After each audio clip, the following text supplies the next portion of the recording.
Hey there, tonight we're diving into how Christmas weathered the storms of plague, war, and famine in the Middle Ages, a time when festive resilience was a beacon amidst the darkest winters. What you're about to discover is that this holiday's survival was far from inevitable. If these stories help you unwind, I'd love a quick like or subscribe, but only if they're genuinely working for you. I'm curious where in the world you're listening from, so drop your location and local time in the comments. It's amazing seeing our little community span the globe through these historical tales. Now settle in, maybe turn on some white noise or grab your favorite blanket, and let's drift into tonight's story together. In the dimly lit halls of medieval Europe, where the only thing scarier than the darkness was the prospect of a midwinter famine, Christmas found its unlikely stage. Back then, folks weren't exactly decking the halls with boughs of holly. No, they were more likely bracing themselves against the frigid winds and praying their harvests would last until spring thaw. Yet, amidst all this bleakness, a celebration emerged that was so resilient, it managed to survive plagues, wars, and even the occasional overzealous preacher denouncing its jollity as sinful. The origins of Christmas, as we know it, began weaving their way into the fabric of society with the spread of Christianity across Europe. Christianity, like an ambitious startup, was all about growth and adaptation. Its missionaries were the ultimate brand ambassadors, and they had an ingenious tactic, co-opting existing pagan festivals. Why reinvent the wheel when you can just slap your logo on it? Right, enter Saturnalia, the Roman festival dedicated to Saturn, the god of agriculture, which was celebrated with the kind of reckless abandon that would make even the rowdiest office Christmas party blush. As the Roman Empire spread, so did its customs, and Saturnalia was no exception. Now, here's where it gets interesting. By the 4th century, the Christian church had decided it needed a major festival to celebrate the birth of Jesus. They didn't have a specific date in mind. Birth certificates weren't exactly a thing in 1 AD, but they knew a good marketing opportunity when they saw one. December 25th, conveniently nestled in the heart of Saturnalia, was chosen. It was a stroke of strategic genius. Offer people a new holiday that felt both familiar and fresh, like a reboot of a beloved TV series. The economic implications of this transition were as significant as the spiritual ones. Medieval markets, which weren't exactly bustling at the best of times, found new life as Christmas approached. Townspeople suddenly had a reason to spend, and spend they did. The markets became the medieval answer to Black Friday, though with fewer TVs on sale and more roasted chestnuts.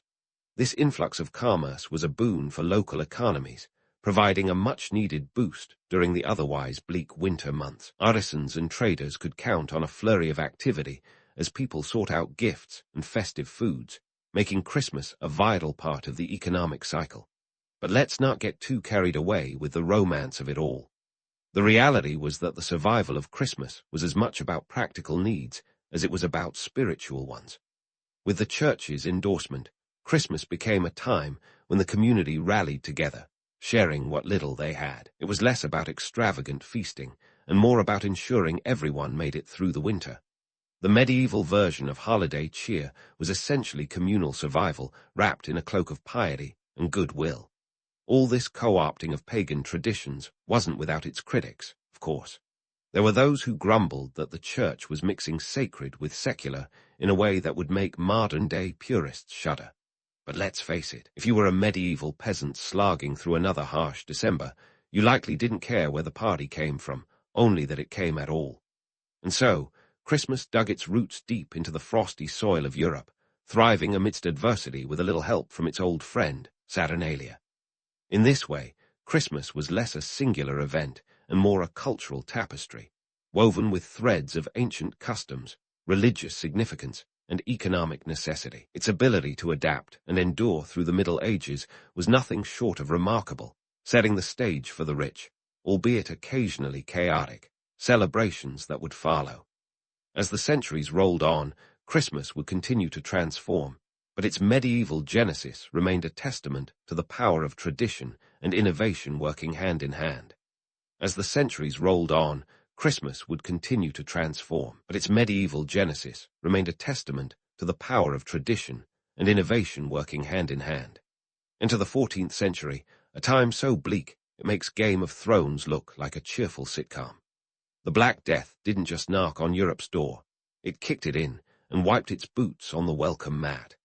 With up to 60% of Europe's population wiped out between 1347 and 1351, you'd think Christmas celebrations would have gone the way of the dodo, right? Wrong. This was medieval Europe, where even a pandemic couldn't cancel the holiday spirit. See, the thing about Christmas in the Middle Ages is that it wasn't just a holiday, it was a lifeline. When death loomed large, people clung to the familiar, and nothing was more comforting than the rituals they'd known all their lives. So, despite the plague turning towns into ghost towns, Christmas was still on the calendar. Historical records show that religious services continued to draw crowds, even if they had to dodge a few plague pits to get there. After all, when your options are go to church or sit alone contemplating your mortality, the choice is practically a no-brainer. Markets, too, soldiered on amid the chaos. You might wonder who was brave enough to hawk their wares during a pandemic, but necessity is the mother of invention. And in this case, survival. Market records from places like Bristol and Paris show that trade persisted, albeit with a few adjustments. Stalls were spread out to prevent the spread of disease, and market days were staggered to avoid overcrowding. It's like the medieval version of social distancing, minus the Zoom calls. The goods on offer were a bit more summer, though, with less emphasis on luxury items and more on essentials. Roasted chestnuts and mulled wine might still make the cut, but forget about the medieval equivalent of a new iPhone. Of course, not everyone was thrilled about the ongoing festivities. Some clergy saw the continued celebration as a distraction from more pressing matters like, staying alive. But in a world where eat, drink, and be merry, for tomorrow we die, was less a saying and more a survival strategy, people were determined to hang on to any sense of normalcy they could find. Gallows humor was a staple, with jesters and minstrels finding new audiences among those trying to laugh in the face of death. And if you think modern memes about 2020 were dark, just imagine the jokes spun in medieval taverns as the plague raged outside. Even the nobility, with their fortresses and fiefdoms, couldn't escape the clutches of the Black Death, though they did their best to hide from it. The surviving records show that Christmas feasts at castles and manors continued, albeit with a few empty chairs at the table. Lords and ladies might have tried to keep up appearances, but when half your staff is missing and the turkey's gone AWOL, you have to improvise. The result was a more subdued affair, with less emphasis on grandeur and more on intimacy. Think of it as the ultimate in downsizing. Fewer guests, fewer courses, but still a reason to gather. The resilience of Christmas during the Black Death is a testament to human stubbornness, a refusal to let go of joy in a world that seemed hell-bent on snatching it away. And while it's tempting to romanticize these celebrations as a triumph of the human spirit, the reality is that they were as much about practicality as they were about hope. In a time when life was brutish and short, Christmas was a reminder that some things, like laughter, community, and a good mug of ale, were worth holding on to. So, what does this tell us about the medieval mindset? Well, it's a mixed bag. On the one hand, you've got folks clinging to tradition like a lifebuoy in a storm-tossed sea. On the other, you've got a society that's as adaptable as it is resilient, ready to tweak its customs to fit the times. It's a reminder that while we might laugh at the idea of Christmas during a pandemic, the past isn't so different from the present. The more things change, the more they stay the same, or at least, that's what we'd like to believe as we deck our own halls in uncertain times. As we delve further into the Middle Ages, we'll see how Christmas continued to evolve, a steadfast beacon in the murky waters of history. But for now, let's leave our medieval revelers to their bittersweet celebrations, raising a toast to survival in a world gone mad. There's more to this story, and it's just getting started. And speaking of murky waters and steadfast beacons, let's wade into the turbulent tides of the 100 Years' War, where even the thick of battle couldn't snuff out the Christmas spirit. The 100 Years' War, which was more like a century-long family feud between England and France, saw its fair share of bloodshed and betrayal. Yet, even amidst the chaos, Christmas managed to keep its head above water. You'd think with all the clashing swords and flying arrows, the war-torn folks would hang up their stockings for the duration. But nope, not even a protracted international spat could put a damper on Yuletide festivities. Soldiers on the front lines found ways to celebrate, proving that war might be hell, but it wasn't enough to cancel Christmas. After all, these were people who believed in divine intervention and knights in shining armor. What's a little seasonal cheer in the face of a 116-year-long conflict? Right, in the trenches, where muddy boots and rusty armor were the height of fashion, soldiers would try to muster some holiday spirit.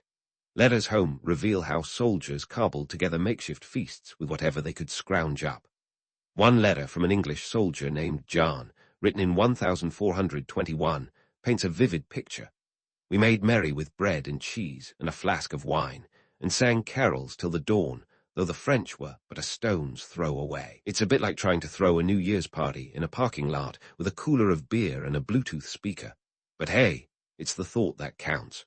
Of course, the home front wasn't immune to the war's shadow. Ordinary people were trying to keep the festive spirit alive while dodging the draft and praying their town wouldn't be the next to get sacked.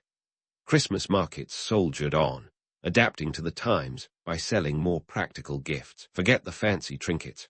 What you really needed was a new pair of boots or a sturdy cloak to see you through the winter. Yet somehow, people found the means to indulge in small luxuries. A chronicler from Paris in 1378 noted that, though times are troubled, the bakers make cakes and the taverns flow with ale, that the people might have some comfort. And let's not forget the noble families, who were often the ones bankrolling this war. They were known for throwing lavish feasts that would make a modern Instagram influencer green with envy. Even during the war, these feasts were opportunities to display wealth and power, with tables groaning under the weight of roasted peacocks and spiced wines. It was a reminder that while the peasants might be toasting with watered-down cider, the upper crust was still living it up.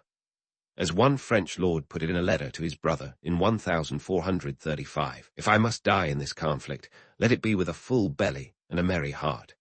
The war also brought some unexpected Christmas truces, moments of peace that seem almost too cinematic to be true. In 1429, for instance, English and French soldiers reportedly laid down their arms on Christmas Eve and exchanged gifts across the lines. This wasn't a Hallmark movie moment. Mind you, these soldiers were back to hacking at each other by Boxing Day, but it was a testament to the enduring power of Christmas, even in the darkest of times. The chronicles of Jean Froissart capture one such truce, noting that there was singing and laughter, and for a night, the war was forgotten. Now, why did Christmas persist through such turmoil? Well, beyond the obvious need for distraction from the grim realities of war, there was the unshakable belief in Christmas as a time of hope and renewal.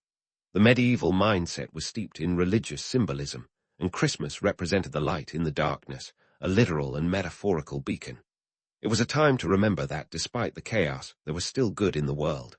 Plus, let's be honest, everyone loves an excuse to eat, drink, and be merry, even when the world is falling apart.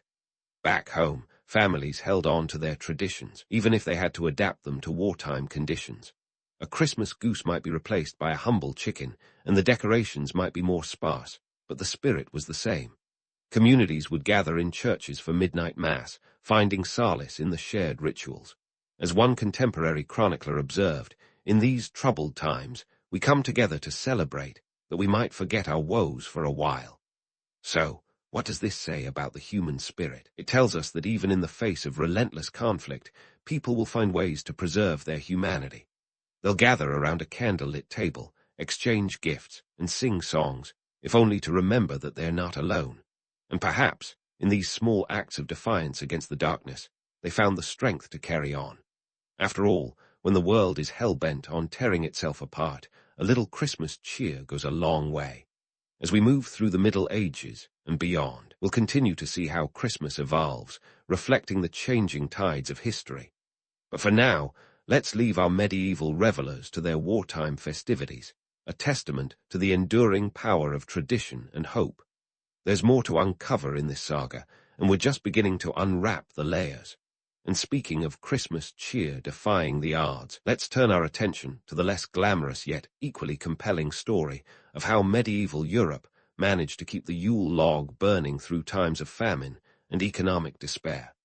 The Middle Ages weren't exactly a time of plenty. In fact, if you were to draw a chart of medieval living conditions, it would look like a roller coaster, designed by someone who had a deep-seated grudge against humanity.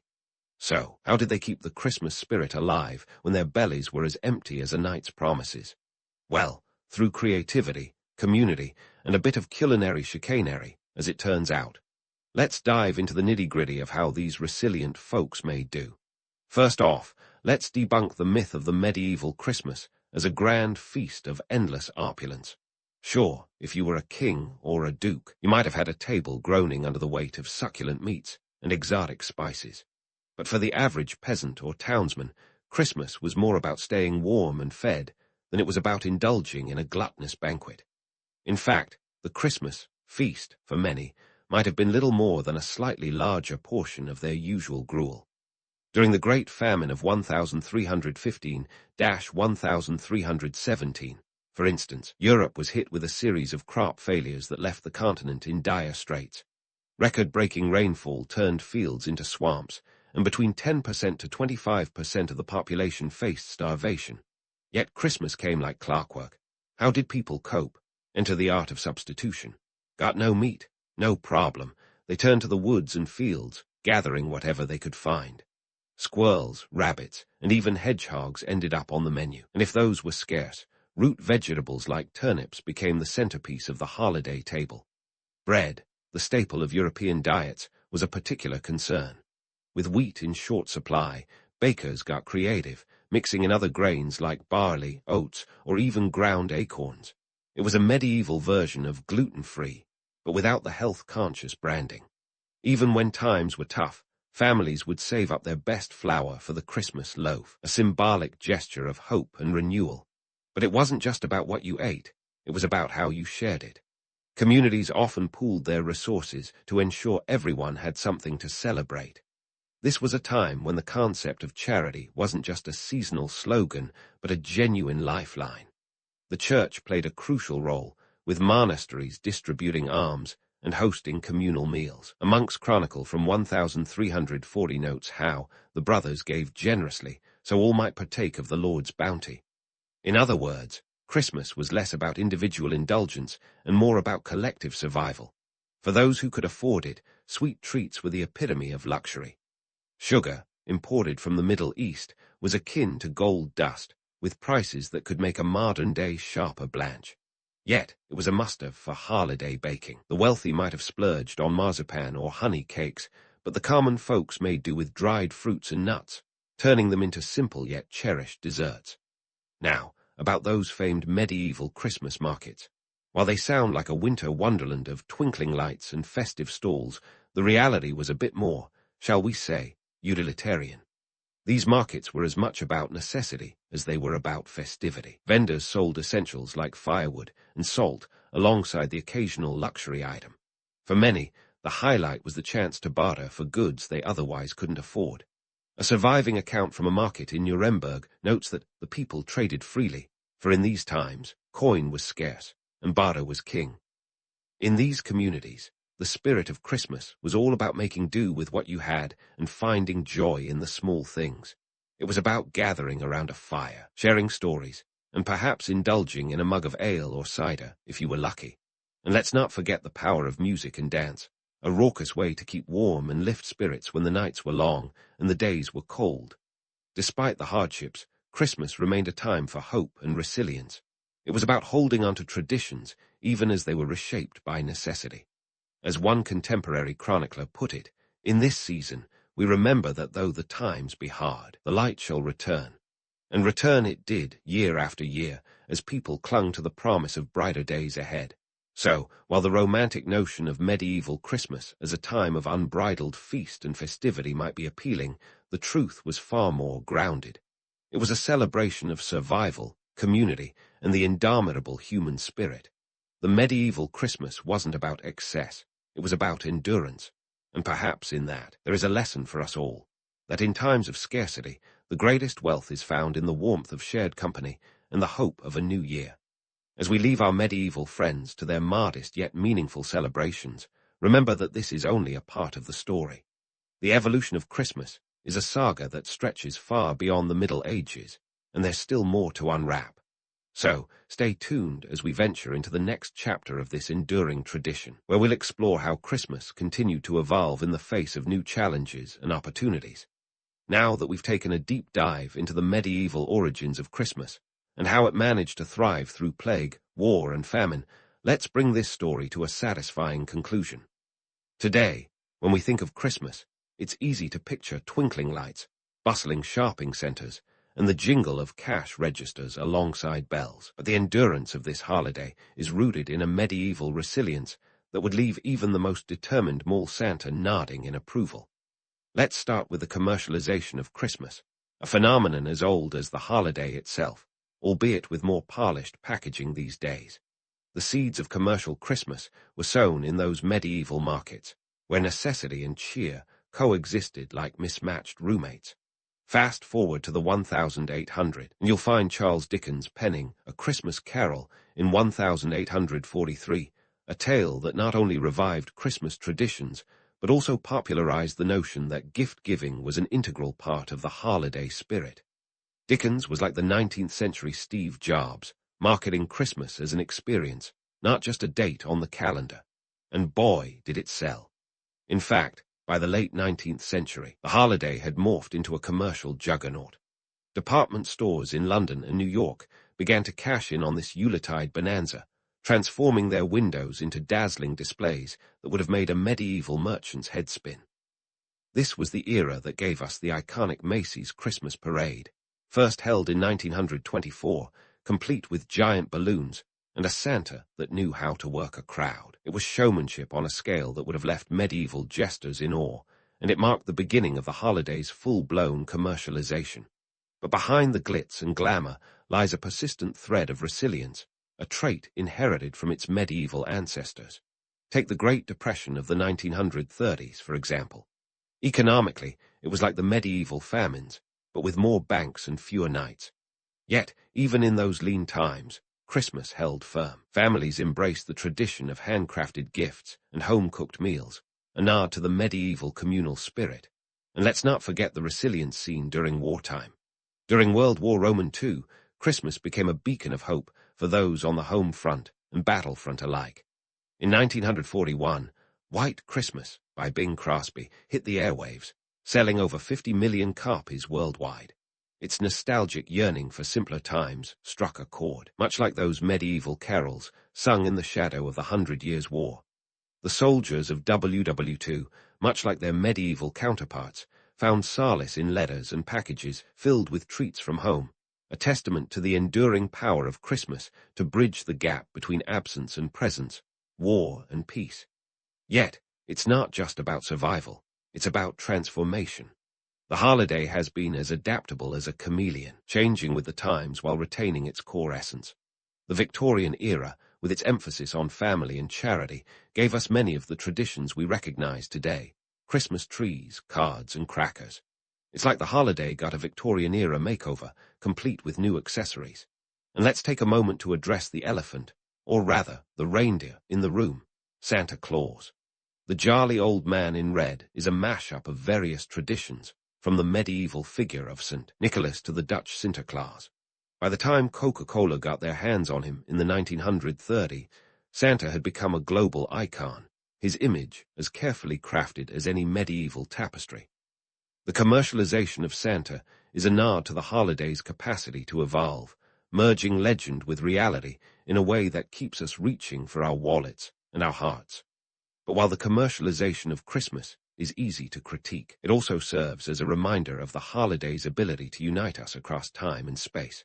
Whether it's gathering around a fire in a medieval hovel or a modern living room, the essence remains the same: sharing warmth, love, and a sense of belonging.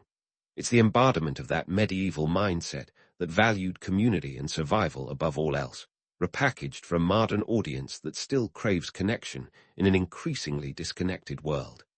In conclusion, the resilience of Christmas through the Middle Ages has left an indelible mark on how we celebrate today.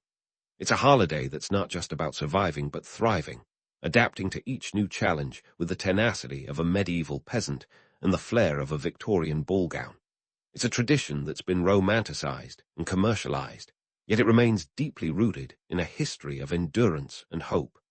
As you hang your stockings by the chimney with care, remember that you're participating in a celebration that has withstood plagues, wars, and famines. It's a testament to the human spirit's refusal to let go of joy, even when the world seems determined to snatch it away. So, as you sip your eggnog and bask in the glow of twinkling lights, know that you're part of a story that's been unfolding for centuries.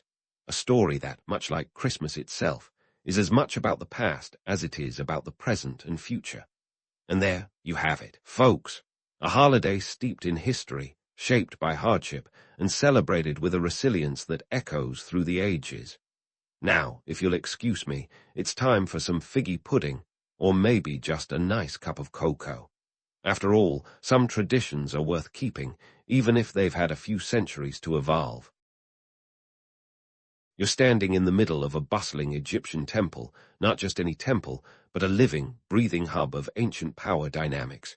The air is thick with incense, but let's not get distracted by the smells. Look around. See those priests over there, clad in their finest linen robes. They're not just religious figureheads chanting hymns to Ra for better crops. No, these guys are the original power brokers. Think of them as the ancient world's combination of Wall Street bankers and political lobbyists, minus the suits and the annoying jargon. These priests didn't just survive political intrigue, they thrived by mastering it. Now, let's bust a myth right out of the gate. Egyptian priests were not merely the spiritual guides of their time, sitting on the sidelines waiting for divine inspiration. They were deeply embedded in the political and economic fabric of society. Sure, they led ceremonies and maintained the temples, but their influence extended far beyond the sacred walls. They controlled vast tracts of land and managed massive amounts of wealth. By some estimates, temples owned up to a third of Egypt's arable land. That's like Amazon and Google owning the Midwest. Imagine the clout. Why was land important, you ask? Control the land, and you control the food. Control the food, and you control the people. It's a simple equation with a powerful outcome. The priests weren't just tending to the spiritual needs of the Egyptians. They were ensuring their own survival by tying themselves to the very lifeline of the nation. They were the middlemen in a society where barter was king and grain was as good as gold. But let's talk politics. You think today's political scene is a circus? Ancient Egypt had its own version of Game of Thrones, and the priests were the ultimate chess players. They navigated the shifting sands of political intrigue with the precision of a Nile crocodile stalking its prey. Take Hormheb, for example, the last pharaoh of the 18th dynasty. Before he donned the double crown, he was a military general. His rise to power was no accident, and he had the priests to thank for a good measure of his success. They knew which horse to back and when, ensuring that whoever took the throne had their support, and by extension, owed them favors. In return for their backing, pharaohs showered priests with gifts, land, and power, like a royal sugar daddy keeping his entourage happy. The priests were kingmakers, and they played their part with finesse, understanding that their fortunes were tied to the palace. They were the original lobbyists, whispering in the ears of pharaohs, advising on everything from statecraft to divine matters. And let's not forget they had the ultimate trump card, the ability to interpret the will of the gods. If the river didn't flood, guess who could claim divine displeasure and suggest a new direction for royal policy? It's easy to romanticize the priests as purely noble and spiritual, but let's get real. They were power-hungry, just like any other political entity. They maneuvered through the murky waters of Egyptian politics with a cunning that would make Machiavelli proud. They knew how to play both sides of the coin, maintaining the illusion of piety while engaging in what we'd call today some seriously shady deals. And they did it all while maintaining a reputation for being the moral backbone of society. The PR game was strong with these ones. Throughout Egypt's history, from the Old Kingdom to the late period, the priests maintained their grip on power by being adaptable. They were like ancient chameleons, changing their allegiances and strategies as needed. When the central government was strong, they positioned themselves as indispensable advisors. When it was weak, they stepped into the power vacuum, ensuring that their interests were protected. It's a classic case of hedging bets, a skill as valuable now as it was then. And it wasn't just politics and economics. Socially, the priests were influencers before Instagram made it cool. They set trends in everything from fashion to moral standards, acting as the moral compass for the society which, let's be honest, could be as morally ambiguous as it was hierarchical. They had the ear of the people and the rulers, a position of influence that allowed them to sway public opinion and policy alike. So next time you think of Egyptian priests as just religious guys with cool eyeliner, remember they were the power players of their time. They managed to survive and thrive in a world of political intrigue by being more than what met the eye, wielding influence in every corner of society, and ensuring their place in the annals of history as more than just servants of the gods. They were the puppet masters behind the throne, and they played their roles to perfection. Now, let's take a stroll down the corridors of power, where the Egyptian priests weren't just spiritual gurus, but the ancient world's equivalent of corporate titans. They didn't wear power suits, but their linen robes and shaved heads were just as much a uniform of authority. In the grand tapestry of Egypt, they wove themselves in as the ultimate economic powerhouses. Those vast temple estates they managed. They were not just places of worship, but full-on economic engines. The ancient version of Silicon Valley meets Wall Street, minus the tech and the ticker tape. Let's dive into some numbers, because nothing says economic clout like cold, hard facts. By the time we hit the New Kingdom, temples were raking in a significant portion of Egypt's wealth. Think of Karnak, that sprawling complex in Thebes. It wasn't just a spiritual center, it was a financial behemoth.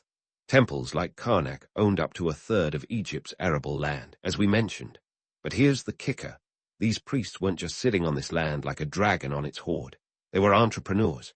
They harnessed these resources with a shrewdness that would make the most seasoned venture capitalist nod in approval. The priests were adept at managing vast tracts of land, ensuring they were cultivated with precision. They organized labor, often corvée labor, which was essentially a draft for state work, like a well-oiled machine. And the products of this land, grain, livestock, papyrus, all were commodities in the ancient world. Temples became self-sustaining entities, producing everything from bread to beer and exercising control over their distribution. In a barter economy, this was akin to having a printing press for money in the basement. And let's not forget the labor force. Temples were not just spiritual sanctuaries, but also major employers. They provided jobs for a sizable portion of the population, from scribes and artisans to farmers and laborers.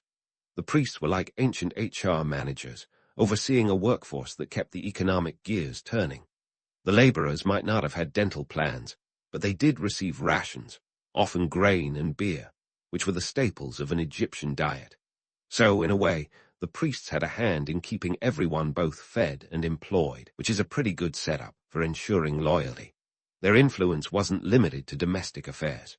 Egyptian priests were like the original multinational corporations, with connections that stretched beyond Egypt's borders. Trade routes were their arteries, pumping wealth and exotic goods into the temple coffers. They traded papyrus for ebony, gold, incense, and more, a veritable treasure chest of items that not only added to their wealth, but also to their prestige. The temple's economic might was such that they could influence local and international markets. Talk about a diversified portfolio. Now, let's debunk another myth. Temples weren't just hoarding wealth like Scrooge McDuck in his money bin. They were reinvesting it in their communities. The priests were civic-minded in their own way, funding public works and infrastructure projects. They built granaries, maintained irrigation systems, and even financed festivals and feasts that kept the populace happy and distracted from, the occasional famine or political upheaval. The priests' economic power made them indispensable to the pharaohs, a fact that wasn't lost on those wearing the crown. Pharaohs needed the priests not just for spiritual legitimacy, but also for their economic expertise.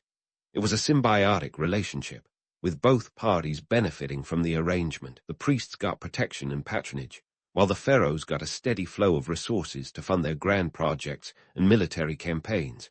It was an arrangement that worked, until it didn't. But let's not get ahead of ourselves. For now, let's consider the priests' role as financial advisors. They were the Warren Buffetts of their time, advising pharaohs on matters of wealth management and resource allocation. With their fingers on the pulse of the economy, they could guide royal policy in ways that ensured both the prosperity of the state and their own continued influence. They were not just managing temples, they were managing an empire's economy, and that made them not just indispensable, but also a potential threat to any pharaoh who might consider them too powerful for comfort. Of course, with great power comes great scrutiny. The priests' vast wealth and influence made them targets for political intrigue. Pharaohs who felt threatened by their power sometimes sought to curtail it. This was a high-stakes game of cat and mouse, with the priests often managing to stay one step ahead, thanks to their deep understanding of the political landscape and their ability to rally popular support. This economic prowess and political savvy were their armor against the ever-shifting sands of Egyptian politics. They operated with a level of cunning and strategic foresight that would make any modern-day CEO envious. In the grand chessboard of ancient Egypt, the priests were the knights and bishops, moving in ways that ensured their continued relevance and power. And just like in any good chess game, the stakes were high, the moves calculated, and the consequences far-reaching. So, as we wrap up this part of our journey through the corridors of ancient Egyptian power, remember this: the priests were not just guardians of the sacred, they were the architects of an economic empire. Their influence stretched far beyond the temple walls, shaping the course of Egyptian history in ways both seen and unseen. They were the power behind the throne, the silent partners in a dance of power, and masters of a game as old as civilization itself. And this is just the beginning of their story. Now, let's shift our gaze from the grand chessboard of ancient Egyptian economics to the intricate web of social networks that these priests spun with all the deftness of a spider on a caffeine high. You'd think that a priest's life was all about solemn chants and incense, but in reality, they were more like social butterflies flitting between power circles, securing alliances like they were collecting Parkhaman cards. Forget the notion of solitary scholars. These guys were the original linked-in power users, and their connections were their lifelines. First off, let's talk about the courts of the pharaohs. These weren't just places where justice was meted out or royal decrees were issued. They were buzzing hives of activity where priests navigated the complex social hierarchies with all the skill of a seasoned diplomat. They had to be masters of the subtle art of schmoozing, knowing exactly when to drop a casual mention of a new temple project or a recent divine dream that conveniently aligned with the pharaoh's latest campaign. It was all about the soft sell, and these priests were selling their influence for all it was worth. And why not? In a world where the political landscape could shift as unpredictably as the Nile's floodwaters, having friends in high places was not just advantageous. It was essential. These priests weren't just hanging out at the palace for the free beer and gossip. They were forging alliances with viziers, generals, and even the pharaohs themselves. It was like an ancient version of Survivor, where forming the right alliance could mean the difference between getting a seat at the power table or being exiled to the desert to ponder your life choices. A prime example of priestly networking prowess is found in the story of Amenhotep, the high priest of Ammon during the reign of Pharaoh Amenhotep III in the 14th century BCE. Now, Amenhotep the priest wasn't just a spiritual leader. He was a political heavyweight with a Rolodex that would put any modern-day lobbyist to shame. He maneuvered through the court with a finesse that ensured his family maintained a hold on temple authority for generations. Talk about legacy planning. These priests also had to be adept at navigating rival factions within the court. Imagine the palace as a high-stakes version of high school, complete with cliques and power struggles. The priests had to play their cards right, often acting as mediators between feuding nobles or as kingmakers behind the scenes. It was a delicate balancing act of diplomacy and deception, and the stakes were as high as the pyramids. But let's not forget the priests' home turf, the temples. Here, they were the undisputed rulers, and it was their court to run. The temples were not just religious centers. They were political epicenters where priests wielded influence over both the laity and the local nobility. They maintained complex hierarchies within their ranks, and climbing the temple ladder was akin to ascending the corporate hierarchy in today's world. You didn't just need to be pious, you needed to be politically savvy. And this is where the myth of the isolated, otherworldly priest begins to crumble. These guys were as much politicians as they were priests, and their power was built on a foundation of social alliances and carefully managed relationships. They knew that to maintain their status and influence, they had to be as adaptable as the sands of the Sahara, shifting allegiances and strategies as the political winds changed. Now, let's bust another myth while we're at it. The notion that priests were somehow above the fray, untouched by the politics of the day, is nothing more than a romantic fantasy. The reality: these priests were knee-deep in the muck of political gamesmanship. They were the original spin doctors, crafting narratives that aligned with their interests and those of their allies. They had to be masters of persuasion, convincing not just the pharaohs, but the people that their divine insights were the key to Egypt's prosperity. And oh, the political theater. These priests were adept at staging grand ceremonies and festivals, not just for religious purposes, but as opportunities to display their power and reinforce their authority. Think of it as the ancient equivalent of a political rally, complete with all the pomp and circumstance one could muster. These events were as much about spectacle as they were about spirituality, designed to impress both the gods and the people. But it wasn't all smooth sailing. With power came the inevitable pushback, and these priests had to constantly be on their guard against rivals both within and outside the temple walls. It was a cutthroat world, and the priests had to be as sharp as their ceremonial daggers to survive. They were constantly engaged in a delicate dance, balancing their religious duties with the political realities of the time. So, while the romantic image of the priest as a serene, detached figure is appealing, it's far from accurate. These priests were deeply embedded in the political and social fabric of ancient Egypt, their influence extending far beyond the sacred walls of their temples. They were the ultimate power players, navigating the courts of pharaohs and dealing with rival factions with a cunning that belied their spiritual roles.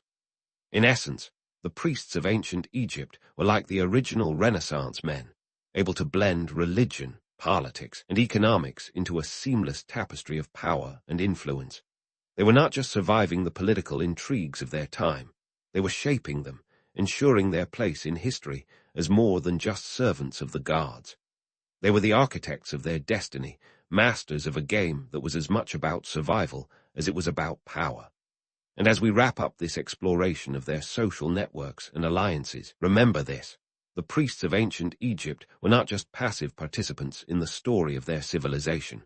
They were active players, their influence felt in every corner of society.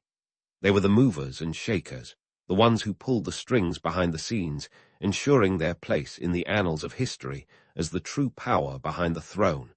And this is just one more chapter in their fascinating story. Stay tuned for more intrigue and adventure in the world of ancient Egyptian priests. Let's dive deeper into the labyrinthine world of ancient Egyptian politics, where the priests were not just passive observers, but active players in the grand game of thrones. These guys had a knack for surviving regime changes with the agility of a cat navigating a room full of rocking chairs. And if you think that sounds chaotic, welcome to the reign of Akhenaten, the pharaoh who decided to shake things up by swapping Egypt's entire religious system. Now, Akhenaten wasn't content with the status quo. He wanted a religious revolution, a monotheistic shift that would make the old gods pack their bags and move out. Enter Aten, the sun disk, who became the star of the show. Akhenaten closed temples dedicated to other gods and moved the capital to a brand new city, Akhetaten, modern-day Amarna. This was like moving the Vatican to the Mojave Desert and expecting the priests to tag along without a fuss. But here's the thing: the priests were nothing if not adaptable. They knew that in a world where pharaohs could change their minds as quickly as the Nile could flood, flexibility was key. So, while Akhenaten was busy sunbathing with Aten, the priests were quietly strategizing their next move. They understood that Akhenaten's religious reforms were about as popular with the old guard as a sandstorm at a picnic. So they bided their time, knowing that every rain, like every flood, eventually recedes. The priests were like political chameleons, blending into the new religious landscape without losing their identity. They might have been sidelined temporarily, but they weren't out of the game. They maintained their networks and kept a finger on the pulse of the people, understanding that Akhenaten's radical changes wouldn't last forever. And they were right. After Akhenaten's death, the traditional pantheon made a swift comeback, and the priests were there to welcome them back with open arms and open coffers. Fast forward to Ramses II, also known as Ramses the Great, the original superstar pharaoh with a penchant for grandiosity. Under Ramses, Egypt saw a renaissance of monumental building projects and military campaigns. The priests played their cards perfectly, aligning themselves with Ramses' vision of grandeur. They knew that his success was their success, and they had no qualms about hitching their wagon to his star. Ramses Roman II was a master of propaganda, and the priests were his willing accomplices. They understood the power of narrative long before social media influencers were a thing. Ramses' military victories were immortalized in temple reliefs, with priests playing the role of the divine cheerleaders. They legitimized Ramses' rule by framing his conquests as the will of the gods, a narrative that both flattered the pharaoh and reinforced their own authority. But let's not forget the economic power play here. Ramses was a builder, and building required resources, lots of them. The priests, with their vast landholdings and wealth, were crucial to these projects. They financed temples, statues, and obelisks, ensuring their names were etched in stone alongside the pharaohs. It was a mutually beneficial relationship. Ramses got his monuments, and the priests cemented their status as indispensable partners in the Egyptian state. Of course, this cozy alliance was not without its tensions. Ramses was aware of the priests' power and kept a watchful eye on their growing influence. He knew that a strong priesthood could be both an asset and a threat. It was a delicate balance, a dance of power, where both sides needed each other, yet neither could afford to let the other gain too much control. It was like a high-stakes poker game, where both parties held aces up their sleeves. And then there's the myth of the infallible pharaoh, ruling with absolute power. In reality, the pharaoh was often at the mercy of the very priests who were supposed to serve him. The priests held the keys to the kingdom's spiritual and economic health, and they knew how to wield that power. They were the ultimate kingmakers, able to anoint a pharaoh's reign with divine approval or curse it with divine disfavor, depending on how the political winds blew.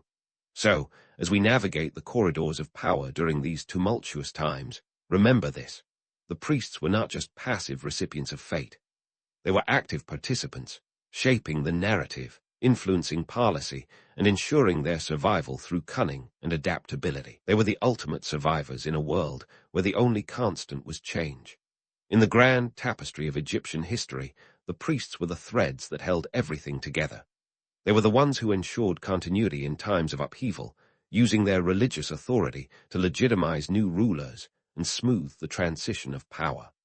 They were the original spin doctors, crafting narratives that aligned with their interests and those of their allies. And in a world where myths and reality often blurred, they were the masters of both. As we wrap up this exploration of their adaptability and cunning, remember that the story of the Egyptian priests is far from over. They were the architects of their destiny, the power players behind the throne, and the masters of a game as old as time itself. And as we continue our journey through their fascinating world, there's still so much more to uncover. Stay tuned for the next chapter in this epic tale of power, survival, and intrigue. And now, my friends, as we take our final steps through the echoing halls of Egyptian history, let's reflect on just how these priests managed to weave themselves into the very fabric of civilization. What we've got here is a masterclass in adaptability, the kind that would make Darwin nod in approval. These priests didn't just survive the political roller coaster of ancient Egypt. They thrived, like ivy creeping up the walls of power, impossible to uproot. So what's the secret sauce? Well, at the heart of it all was a knack for playing the long game. The Egyptian priests were like chess grandmasters, always thinking several moves ahead. They understood that pharaohs would come and go with the predictability of a Hollywood reboot, but the temples, those were eternal. They were the continuity in a world where change was constant. And boy, did they know how to leverage that continuity to their advantage. Their influence wasn't just a flash in the ancient pan. Oh no, these guys left a legacy that stretched far beyond the borders of Egypt and the sands of time. The strategies they honed and the systems they crafted became blueprints for religious and political institutions across history. Take a look at the Roman Catholic Church, for instance. The papal system of patronage, political influence, and land control. You could argue it's got the fingerprints of Egyptian temple culture all over it. The priests essentially wrote the handbook on how to wield soft power, and that's a book that's never gone out of print. Let's talk economics, where the priests were the original venture capitalists. They understood that wealth wasn't just about accumulating resources, but about strategically deploying them to increase influence. This wasn't just about Egypt either. The economic model they pioneered, with temples acting as fiscal powerhouses, set a template that medieval monasteries would later emulate. These religious centers became hubs of learning, agriculture, and commerce, following in the footsteps of their Egyptian predecessors. Now, let's not tiptoe around the myth of the all-powerful pharaoh for much longer. The reality was far more complex. While the pharaoh might have worn the crown, it was often the priests who held the reins. When the pharaoh's policies aligned with their interests, they were the devoted servants. But when they didn't, well, let's just say they had ways of nudging things in their favor. Their ability to influence without overtly seizing power is a lesson in subtlety that resonates through history, from the corridors of the Vatican to the backrooms of Washington, D.C. And here's the kicker. The priests' legacy wasn't just in how they manipulated the game, but in how they played it. They were the original middlemen, the brokers of power who understood that survival wasn't about brute strength, but about outlasting the competition. They were the ultimate pragmatists, shaping religious doctrines to fit the political climate. This adaptability ensured that, even in times of upheaval, they remained indispensable. Consider the Byzantine Empire, where religious leaders wielded influence alongside secular rulers. The concept of symphonia, or harmony between church and state, echoes the Egyptian model of mutual dependence and benefit. The Egyptian priests were the grand architects of this balance, showing us that the line between spiritual and temporal power is not just blurred but interwoven. But let's not forget the human element in all this. The priests were masters of PR, crafting a public image that balanced piety with power. They knew how to engage the populace, ensuring that their influence extended beyond the elite to the everyday Egyptian. By sponsoring festivals and public works, they secured a social contract of sorts, a pact that said, "Trust us, and we'll take care of you." It's a promise that echoes in modern social contracts, where governments assure citizens that their best interests are at heart, even when the reality might be a bit more complex. And speaking of reality, let's bust one more myth before we part ways, that of the infallible, all-knowing priest. These guys were human, after all, prone to the same vices and follies as the rest of us. Greed, ambition, and the occasional power trip. It was all part of the package. But what set them apart was their ability to navigate these human weaknesses, turning them into strengths that bolstered their position. They understood that power was as much about perception as it was about reality, a lesson that remains relevant in today's world of spin and spectacle. As we close this chapter, let's take a moment to appreciate the artistry with which these priests played their roles. They were the unsung heroes, or perhaps the anti-heroes, of a grand narrative that continues to unfold. Their legacy is one of resilience and ingenuity, a testament to the enduring power of adaptability. They've shown us that in the game of power, the real victors are those who understand that true strength lies not in domination, but in the ability to adjust, survive, and influence from the shadows. So, as you drift off to sleep, ponder this. The Egyptian priests were not just relics of a bygone era, but pioneers whose strategies continue to shape the world.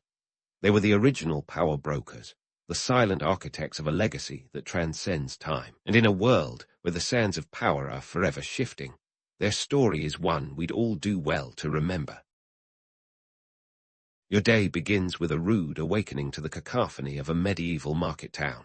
Forget the gentle nudge of an alarm clock. Here, it's the raucous cries of merchants setting up their stalls, the clatter of wooden cartwheels over cobblestones, and the bleeding protest of sheep being herded through impassably narrow alleys. Welcome to your morning commute, 14th century style. Navigating this medieval maze is no walk in the park. The town's layout is more of a haphazard sprawl than any modern grid system. Streets wind in a serpentine fashion, with cobblestones that seem to have been laid by someone with a personal vendetta against your ankles. If you trip and fall, just tell yourself it's a historical experience. The town's defenses, walls that could tell tales of battles past, aren't just for keeping invaders out, they also keep the smells in. You'll catch a whiff of something akin to a mix of livestock, open-air privies, and smoke from a dozen hearths. It's like a medieval perfume, only less Chanel No. 5 and more ode to survival. These market towns are the economic hearts of medieval life, pulsing with the energy of trade and commerce. Market day is the main event, drawing in vendors and buyers from miles around. Merchants rise early, some traveling from far-off lands, ready to peddle their wares. They set up shop in the town square, a bustling hub that's been the center of action since the town's inception. The market isn't just a place to buy and sell. It's the medieval equivalent of a social network, a place to exchange news, gossip, and occasionally pleasantries. In medieval times, a market town could be home to anywhere from a few hundred to several thousand residents, with places like Coventry boasting populations upwards of 4,000 by the late 14th century. These numbers might seem quaint by today's standards, but back then they represented a significant concentration of people, goods, and naturally smells. Trade routes were the arteries of the medieval economy, critical for the town's survival and prosperity. From wool to wine, furs to spices, everything moved along these ancient paths, connecting towns, cities, and empires.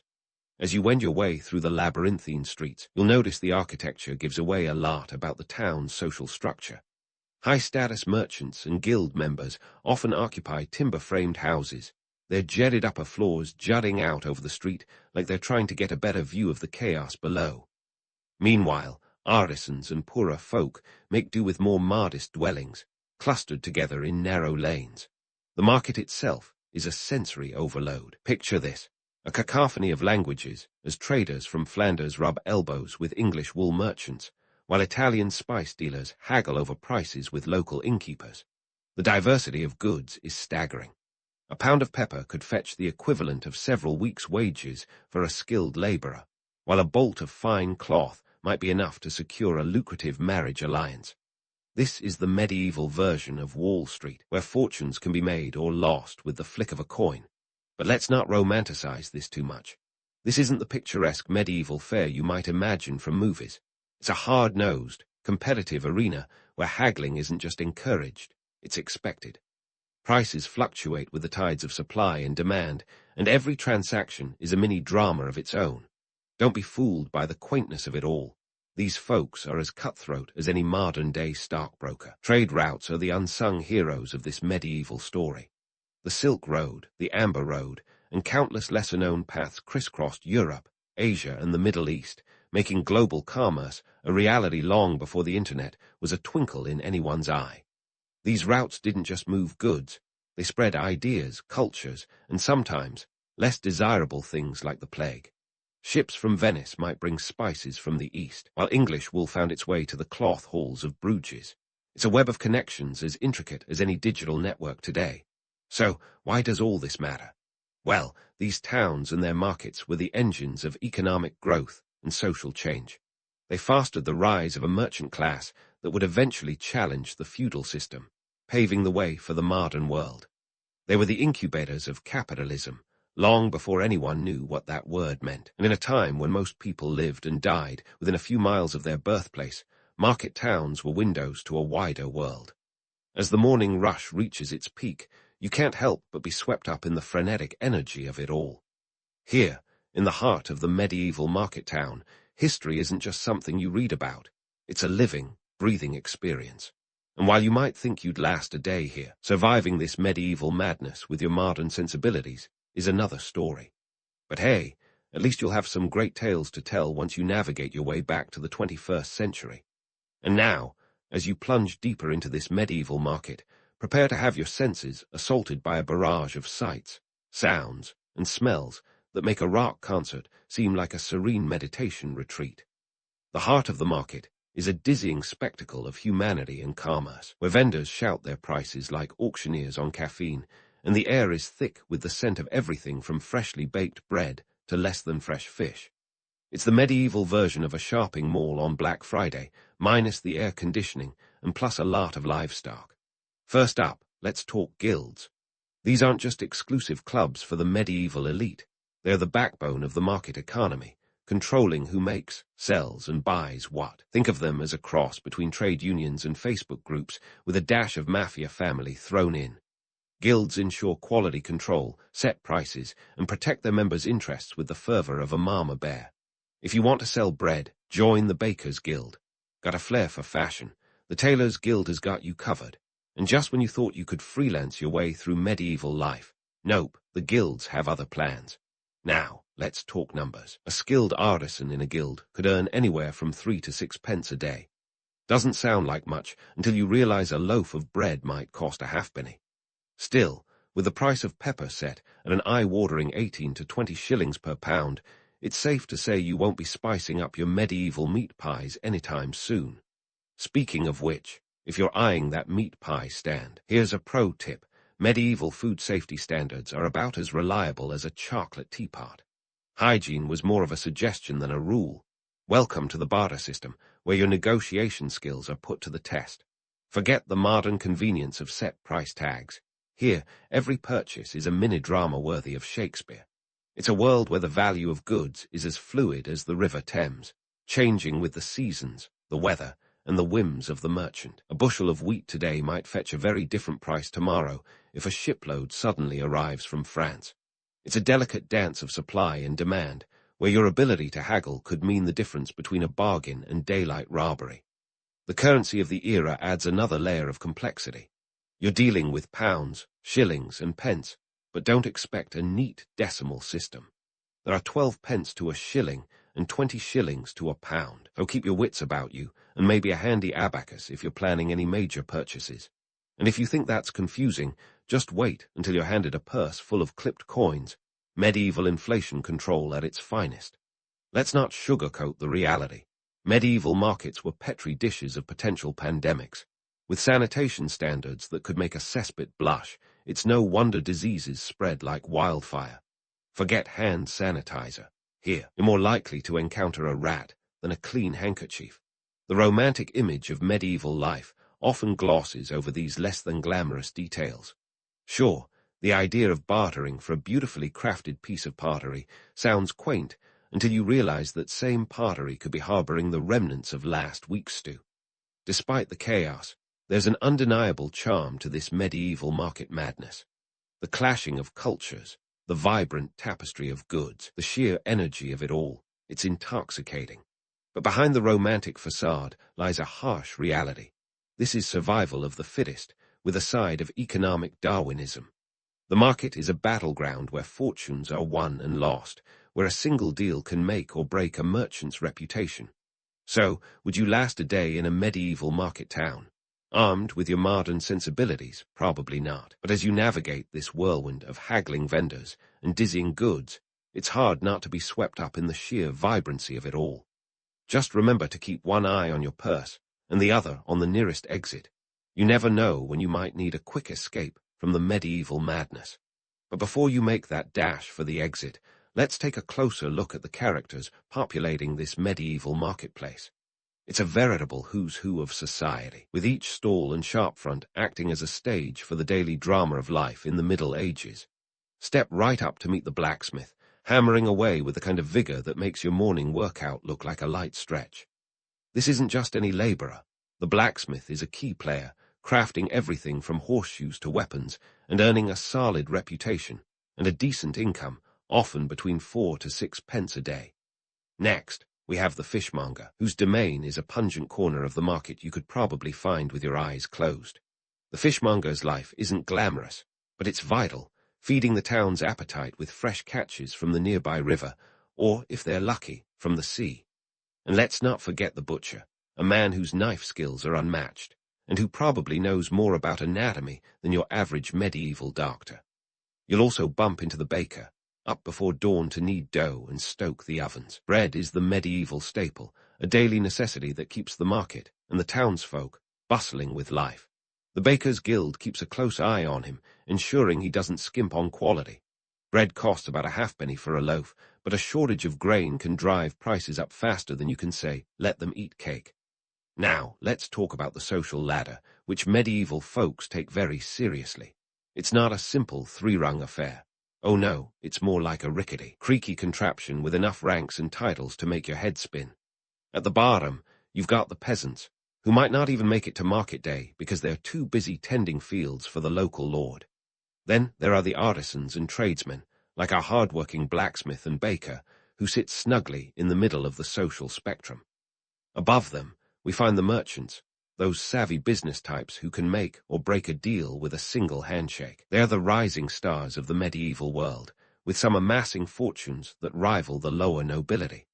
This burgeoning merchant class is slowly but surely changing the face of society, challenging the old feudal order with their wealth and influence.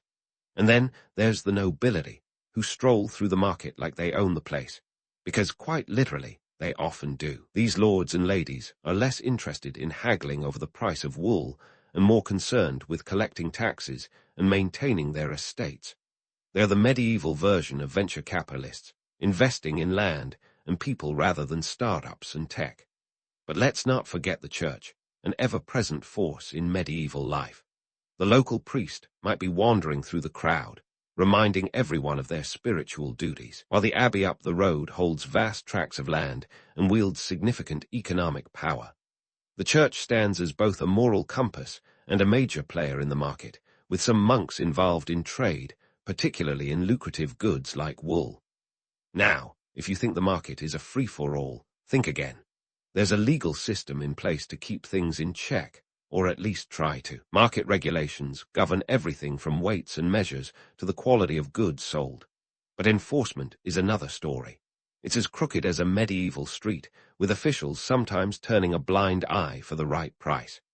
The view of frank pledge is the fancy term for this medieval market oversight, a system where community members are collectively responsible for each other's conduct. In theory, it's a communal effort to keep the peace. In practice, it's often a convenient excuse for corruption. It's not uncommon for a trader caught selling short measures to slip a few coins to the market reeve and continue as if nothing happened. And speaking of legal quirks, let's not overlook the medieval punishment parade. Stocks, pillories, and public shaming were all the rage for those who dared to defraud their fellow man. It's crime and punishment with a side of public humiliation, a medieval reality show with very real consequences. All these layers of society intersect at the market, creating a complex web of interactions. It's a place where the local peasant might rub shoulders with a well-traveled merchant, where a noble could make an appearance, surveying their domain and the wealth it generates. It's a social network minus the Wi-Fi, where alliances are built, rivalries simmer, and fortunes are made or lost. So, as you wander through this vibrant tapestry of medieval life, remember that every transaction is more than just a simple exchange of goods. It's a reflection of the social order, the economic realities, and the ever-changing dynamics of power. The market is a living, breathing entity, as unpredictable as the weather and as essential as the air the townsfolk breathe. And in this whirlwind of commerce and community, you might just find a story worth telling, if you can survive the day, that is.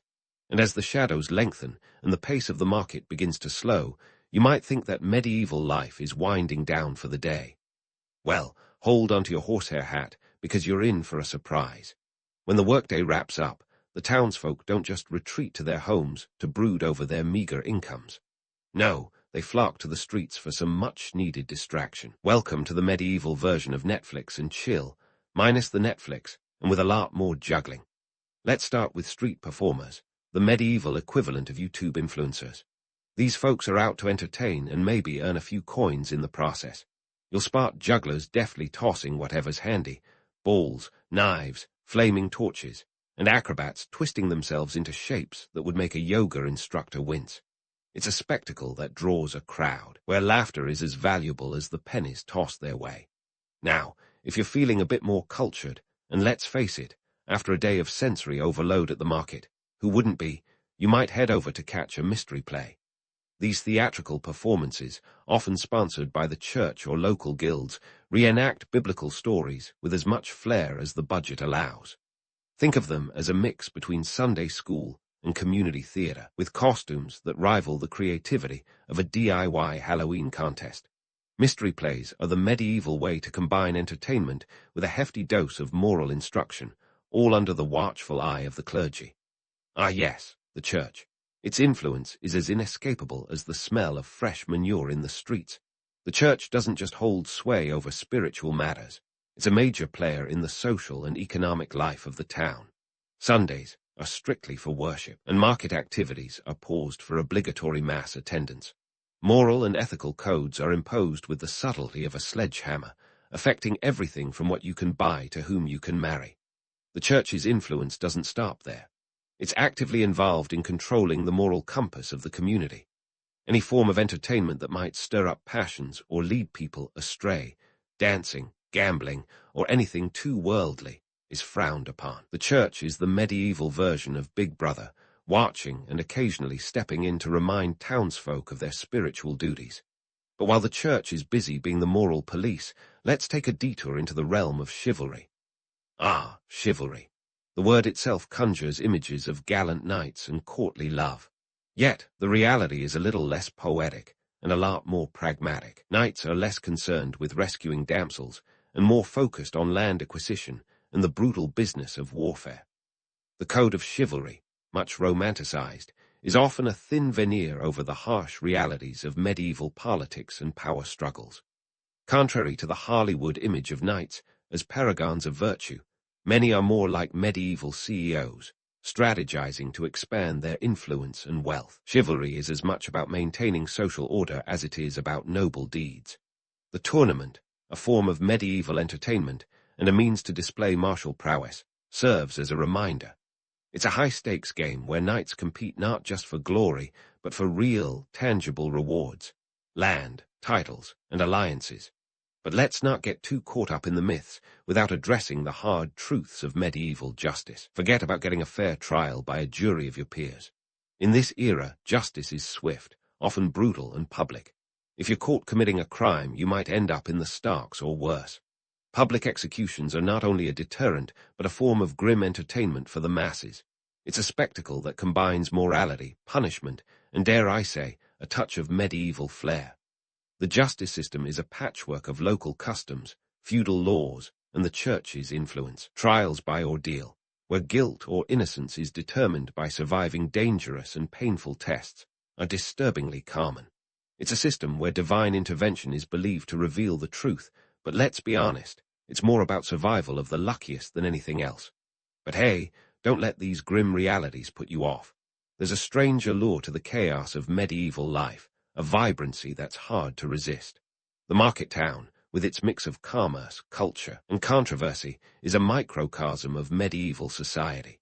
Here, the boundaries between rich and poor, sacred and profane, order and chaos blur in fascinating ways.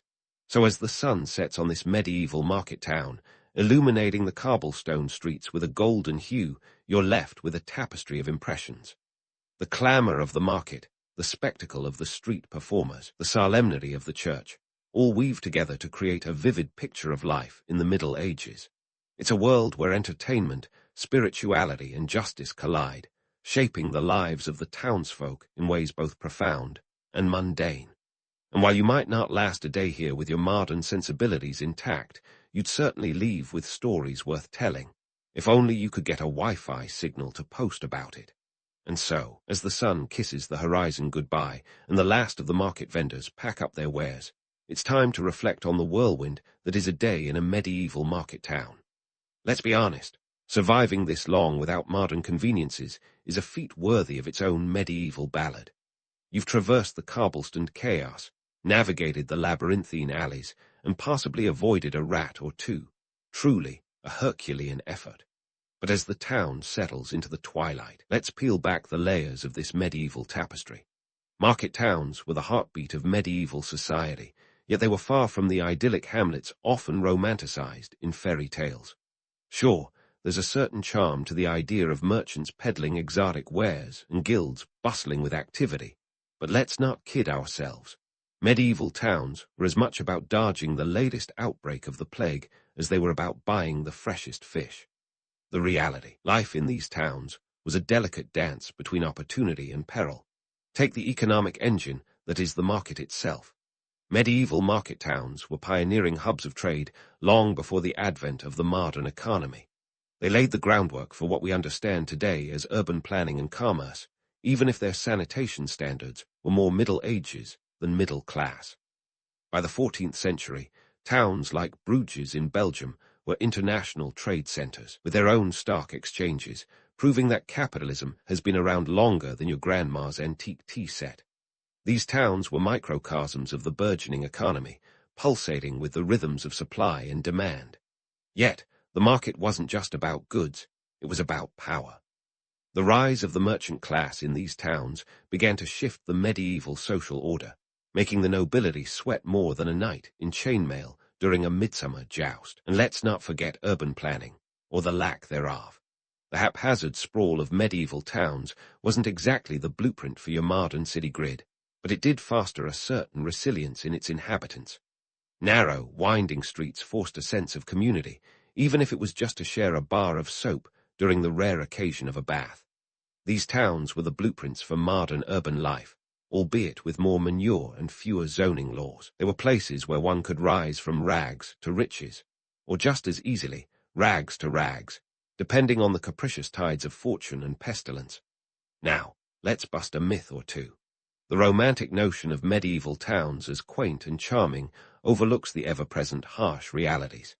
Imagine the incessant stench of open sewers and the omnipresent risk of catching a disease that could make even the calm and cold look like a minor inconvenience. And let's not gloss over the ever-watchful church, whose influence stretched over every aspect of life like a sanctified big brother, ensuring piety while collecting tithes with the zeal of a tax collector on commission. Yet, despite these grim realities, medieval market towns were crucibles of change. They sowed the seeds of the modern capitalist economy and laid the foundations for the cities we know today.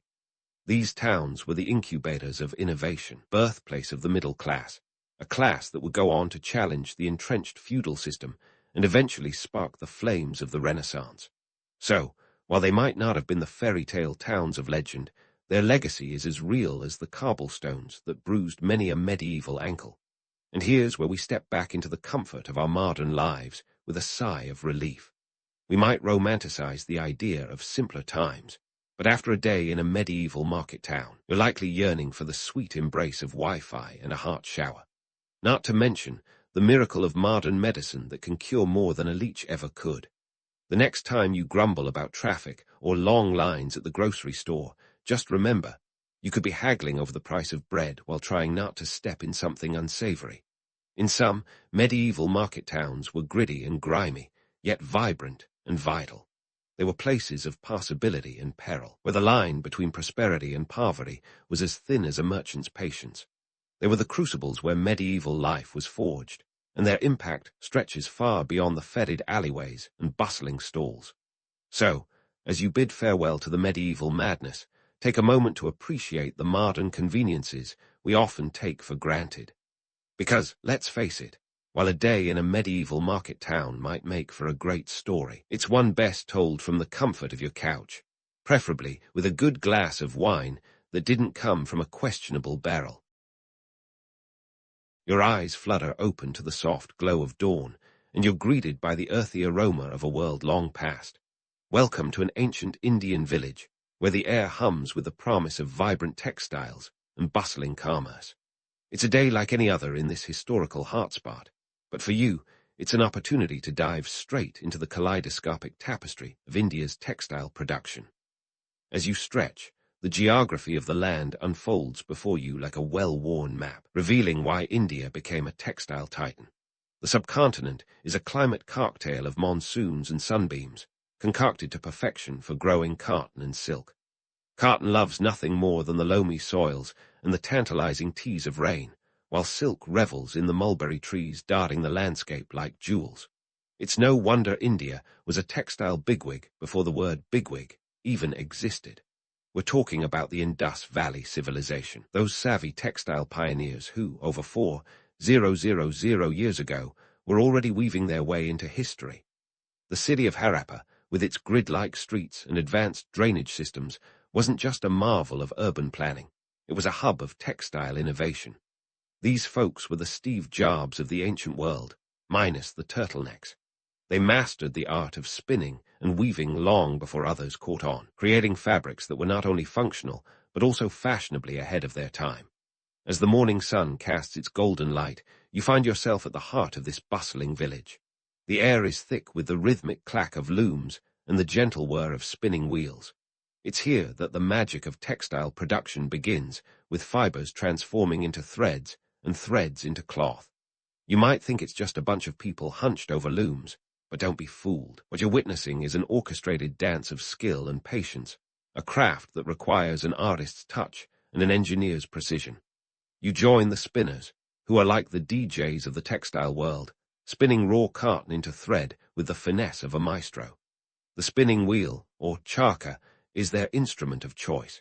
This simple device, a wooden frame with a spindle, is the unsung hero of ancient Indian textile production. It's a far cry from the industrial contraptions you'd find today, but don't underestimate it. The charka was the backbone of production, and without it, the fabulous fabrics draping the ancient elite would be nothing more than a pipe dream. As you observe, you learn that spinning is more than just a mechanical process. It's an art form.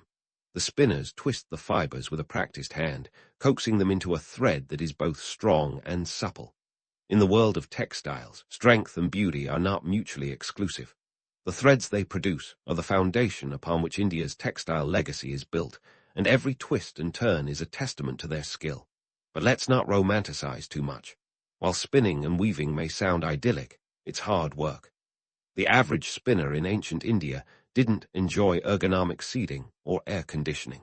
It was a labor-intensive process that required not just skill, but also endurance. And let's face it, after a day of spinning, their backs probably ached like nobody's business. Now, as the sun climbs higher, you shift your focus to the weavers. They are the rock stars of this textile symphony, transforming humble threads into magnificent fabrics. The loom is their stage, and they perform with a dexterity that rivals the greatest performers. Every thread is meticulously placed, creating patterns that are as intricate as they are beautiful. These aren't just any patterns. Mind you, we're talking about designs that have meaning, that tell stories, that reflect the culture and values of the society that created them. The weavers of ancient India were not just artisans, they were storytellers. Through their hands, cloth became a canvas for cultural expression. The patterns woven into the fabric often held symbolic significance, representing everything from social status to cosmic beliefs. Take the peacock, for instance, a popular motif in Indian textiles. In Hindu mythology, the peacock is a symbol of immortality and grace, a fitting emblem for a fabric destined to wrap around royalty. But let's not gloss over the reality. Weaving was no walk in the park. It was a painstaking process that demanded not just artistic flair, but also technical finesse. And while the end product was a thing of beauty, the journey to get there was often fraught with challenges. The harsh truth is that, for many weavers, the work was not just a craft, but a necessity, a means to an end in a society where survival often hung by a thread, no pun intended. As the morning progresses, you can't help but marvel at the economic engine that textile production fueled. It wasn't just about making cloth. It was about creating wealth, fostering trade, and building connections. Ancient India's textiles were not just in high demand locally. They were a hot commodity across the known world. From the bustling bazaars of Babylon to the distant shores of Rome, Indian fabrics were the must-have items, the luxury goods of the ancient marketplace. And we're not talking about a small-scale operation. The trade networks that sprang up around textiles were as complex as they were vast. Merchants traveled thousands of miles, braving treacherous terrain and unpredictable weather, to transport these precious fabrics to far-flung destinations. It was a high-stakes game, and the rewards were significant. Indian textiles became synonymous with quality and luxury, a reputation that endures to this day. Yet, amid all this, it's crucial to acknowledge the realities behind the legend. While the romance of silk and cotton captivates the imagination, truth is that the production of these textiles was a labor-intensive process that often involved entire communities. From the farmers who grew the cotton and raised the silkworms, to the spinners and weavers who transformed raw materials into finished products, it was a collective effort. And let's not forget the merchants who risked life and limb to ensure these goods reached their destinations. As the sun reaches its zenith, you pause to reflect on the legacy of ancient Indian textiles. It's a story of innovation and artistry, of commerce and culture, of a society that wove its way into the fabric of history with threads of unparalleled richness. But it's also a story of hard work and perseverance, of a people who turned the challenges of their environment into opportunities for growth and prosperity. So, as you stand in the heart of this ancient village, surrounded by the sights and sounds of textile production, take a moment to appreciate the complexity and beauty of it all. It's a testament to human ingenuity and creativity, a reminder that even in the distant past, people were striving to create something extraordinary. And with that thought, the morning draws to a close, leaving you eager to explore the next chapter in this fascinating tale. As the morning fades into the heat of midday, you shift your perspective from the artisan's nimble fingers to the broader tapestry of economics that wove ancient Indian society together. Let's not kid ourselves. This wasn't just about crafting pretty fabrics. This was an industry, a juggernaut of ancient enterprise that could put modern corporations to shame. Let's dive into the nitty-gritty, the economics of textile production. You might imagine a quaint village scene with happy weavers and spinners, but the truth was far less idyllic. Textile production was a family affair, a full-blown community operation where everyone from grannies to toddlers pitched in. Entire families were caught in the whirl of looms and spindles, each member playing their part in this ancient assembly line. It was less of bring your kid to work day and more of bring your work to the kids' playroom. And why this communal effort? Because producing textiles was no small feat. It required a symphony of skills and a ton of labor. You had the planters cultivating cotton and tending to silkworms, the spinners turning fibers into threads, and the weavers with the Herculean task of transforming those threads into fabric. It was like a relay race, with each participant handing off the baton, or in this case, the yarn. Now, let's talk numbers. In ancient India, the cost of producing textiles was significant, not just in terms of labor, but also the materials. A single piece of fine cotton could require hundreds of hours of work. Imagine spending that much time crafting one item of clothing today. Meanwhile, silk was the luxury item, the Louis Vuitton of the ancient world. Silk production was a painstaking process, with silkworms pampered like little caterpillar royalty. They feasted on mulberry leaves, until it was time for them to spin their cocoons, which were then carefully harvested, a process that wasn't exactly critter-friendly. Today, you might balk at the idea of sacrificing one silkworm per thread, but back then it was the price of luxury. And what about trade? Indian textiles weren't just for the local elite. Nope, the world had a thirst for these exotic fabrics, and they had to go the distance. We're talking trade routes that stretched thousands of miles. Imagine the Silk Road, but with a touch of barleywood glam. These routes snaked their way through jagged mountains and scorching deserts, connecting India to the bustling markets of the Roman Empire, where Indian cotton and silk were the haute couture of the day. Roman senators were draping themselves in Indian textiles long before the Italian fashion houses made their mark. But let's not put on rose-tinted glasses. The journey of these textiles was fraught with peril. Traders risked their lives navigating treacherous terrains and negotiating with less-than-friendly local powers, all for the chance to sell these coveted goods at a premium. It was a high-stakes game, and the rewards were as rich as the fabrics. The economics of this trade were astounding. Indian textiles could fetch their weight in gold and were often traded for precious metals, spices, and other luxury goods. It was like the ancient equivalent of a stock market, with fabrics as the blue-chip stocks, and the demand was insatiable. The Roman historian Pliny the Elder famously grumbled about the empire's trade deficit with India, lamenting that Rome was bleeding gold to satisfy its citizens' lust for Indian luxuries. But let's not get too carried away by the romance of trade routes and exotic goods. Beneath the glittering surface lay a harsh reality. The people who labored to produce these textiles were often caught in a cycle of poverty. While the merchants and elite amassed wealth, the artisans who spun and wove the magic saw little of it. It was a tale as old as time. The rich get richer, and the poor get. Well, you know the rest. Amidst this economic whirlwind, the social fabric of ancient India was tightly interwoven with its textile industry. Castes and communities were defined by their roles in production. The weavers, or julahas, often belonged to specific castes, their identities tied to the threads they spun. It was a double-edged sword. On one hand, they were masters of their craft, revered for their skill. On the other, they were bound by the rigid hierarchy of the caste system, with little room for social mobility. Yet, even within this complex social structure, there were moments of defiance and innovation. Some weavers broke the mold, pushing the boundaries of their craft and experimenting with new techniques and designs. They were the rebels of the loom, the avant-garde artists of their time, refusing to be confined by tradition.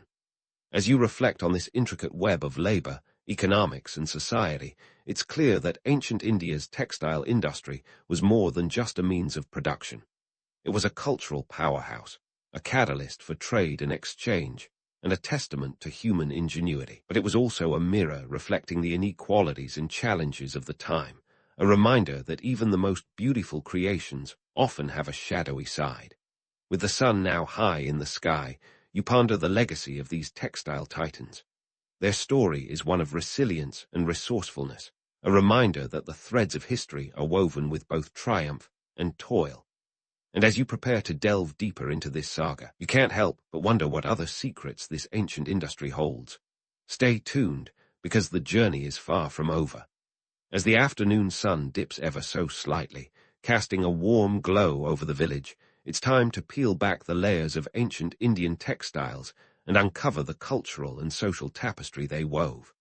We're not just talking about any old piece of cloth here, talking about fabrics that could make or break your social standing faster than you could say sorry. In ancient India, textiles were the Instagram followers of their day, an immediate indicator of status and influence long before the blue checkmark was in vogue. Let's start with colors, shall we? Not just a matter of aesthetic preference, but a social language all their own. Take saffron, for example. Today, you might associate it with overpriced lattes, but back then, it was a hue reserved for the divine and the distinguished. Saffron was the color of the spiritual elite, the Brahmins, and anyone draped in it was immediately given a nod of respect. Why? Because saffron dye was extracted from painstakingly gathered crocus flowers, each drop worth its weight in gold, or more accurately, in spiritual currency. Then there's indigo, the blue that swept across the ancient world like a denim-clad revolution. While in modern times, we might take our blue jeans for granted, indigo was the ultimate cash crop. It required an intricate fermentation process that was nothing short of a chemical ballet. This made indigo-dyed fabrics a luxury item, a symbol of wealth and sophistication. The Romans, ever the fashion-forward empire, couldn't get enough of it. They imported Indian indigo like it was going out of style, which, spoiler alert, it never did. But what about patterns? In ancient India, they weren't just for making textiles look pretty. They were a visual shorthand for your life story. The paisley, for instance, which today might adorn your favorite bandana or wallpaper, was originally a motif representing the cosmos. It was a symbol of infinity, a reminder of the universe's unending cycle. Wearing paisley in ancient India was like walking around with a philosophical statement piece, a wearable discussion starter on the nature of existence. And then there were the peacocks, those strutting symbols of immortality and grace. If you were bold enough to sport peacock motifs, you were essentially declaring yourself as sophisticated and cultured as the mythical bird itself. The peacock was revered in Hindu mythology, often associated with the god Krishna. So draping yourself in peacock patterns was akin to wearing a piece of divine endorsement. Now, let's address the elephant in the room. No, not the one embroidered on that lovely piece of fabric, but the myth of textile egalitarianism. It's tempting to imagine a world where everyone, regardless of status, could drape themselves in these sumptuous textiles. But reality, as usual, had other plans. The finest textiles were reserved for the upper echelons of society, for those who could afford to flaunt their wealth and sophistication. Your average villager, they were more likely to be clothed in undyed cartons, functional and plain, far removed from the opulence of silk and intricate patterns. Let's not forget the economic machine driving this fashion statement. Producing these textiles wasn't just about flair. It was a full-blown industry, a cornerstone of trade and commerce that demanded expertise and resources.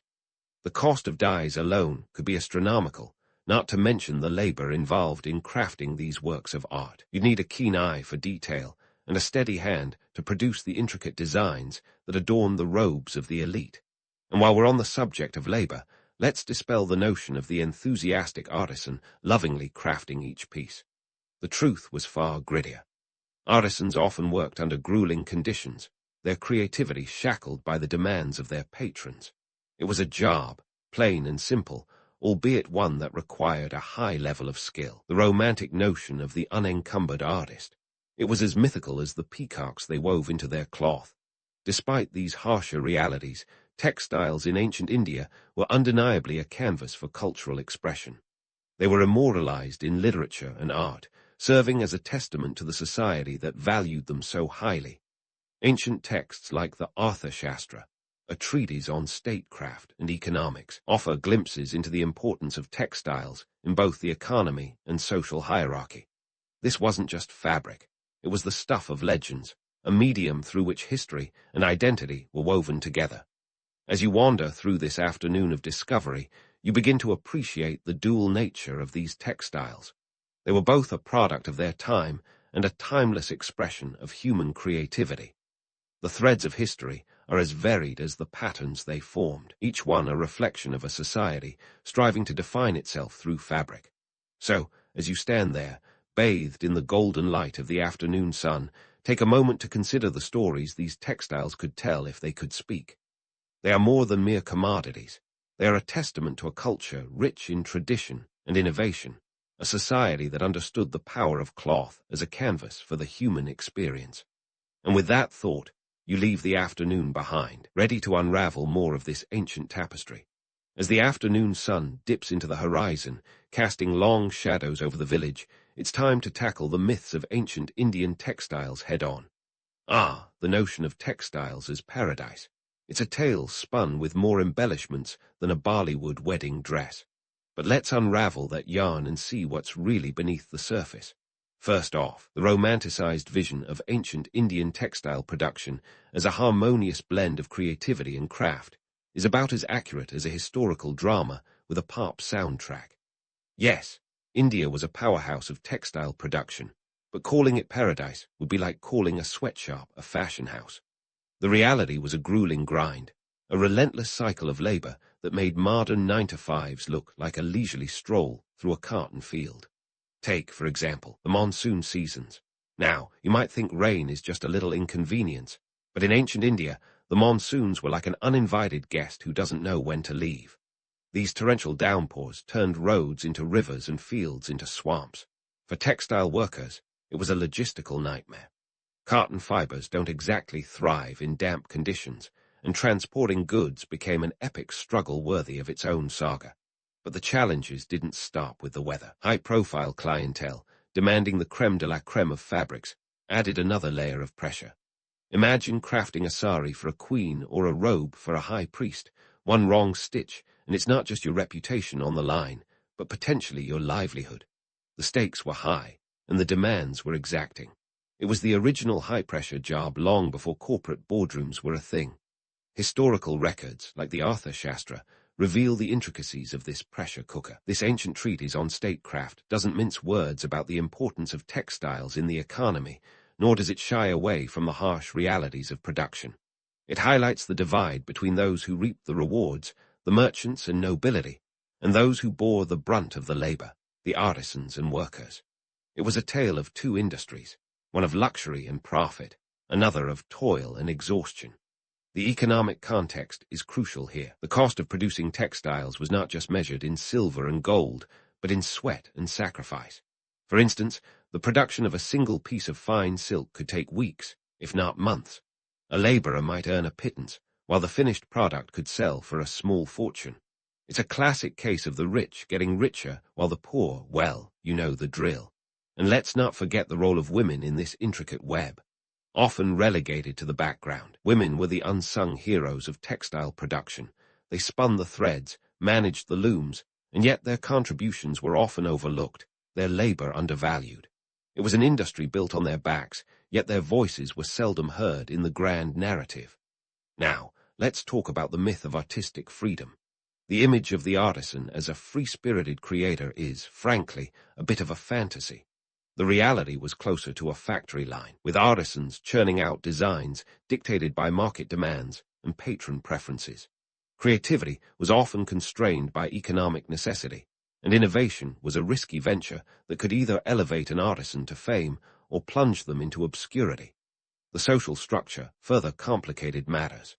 The caste system added another layer of complexity, with entire communities tied to specific roles within the textile industry. The weavers, known as julahas, were often bound by their caste, their social mobility as limited as the warp and weft of their looms. It was a society where your role was predetermined, your destiny woven into the very fabric you produced. As evening envelops the village, it's clear that the story of ancient Indian textiles is one of contrasts. It's a tale of beauty and hardship, of ingenuity and exploitation. The fabrics that draped kings and adorned temples were the fruits of laborers who toiled in obscurity, their contributions often overshadowed by the glitter of the final product. Yet, despite the challenges, there's no denying the cultural significance of these textiles. They were a reflection of a society that valued art and craftsmanship, a society that understood the power of textiles as both a commodity and a cultural artifact. The patterns and motifs that adorned these fabrics were not just decorative. They were a language, a way of communicating identity and status in a world where appearances mattered. So, as you stand on the cusp of evening, consider the legacy of these ancient artisans. Their story is one of resilience and resourcefulness, a testament to the human spirit's ability to create beauty even in the face of adversity. It's a legacy that endures to this day, woven into the very fabric of India's cultural heritage. As the night closes in, the myths of textile paradise begin to unravel, leaving behind a more nuanced and complex tapestry. It's a reminder that history, like the finest fabric, is a blend of light and shadow, of myth and reality. And with this thought, the evening draws to a close, leaving you eager to explore the next chapter in this fascinating saga. As night blankets the ancient village, the stories of Indian textiles weave themselves into a grand tapestry of history and legacy.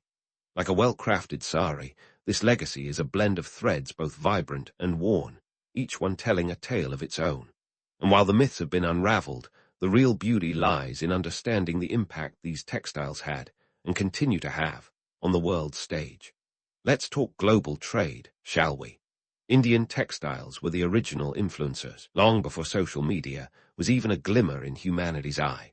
We're talking about a time when a piece of fine Indian cotton could travel as far as 4,000 miles to the markets of Rome, commanding prices that would make even today's luxury brands blush.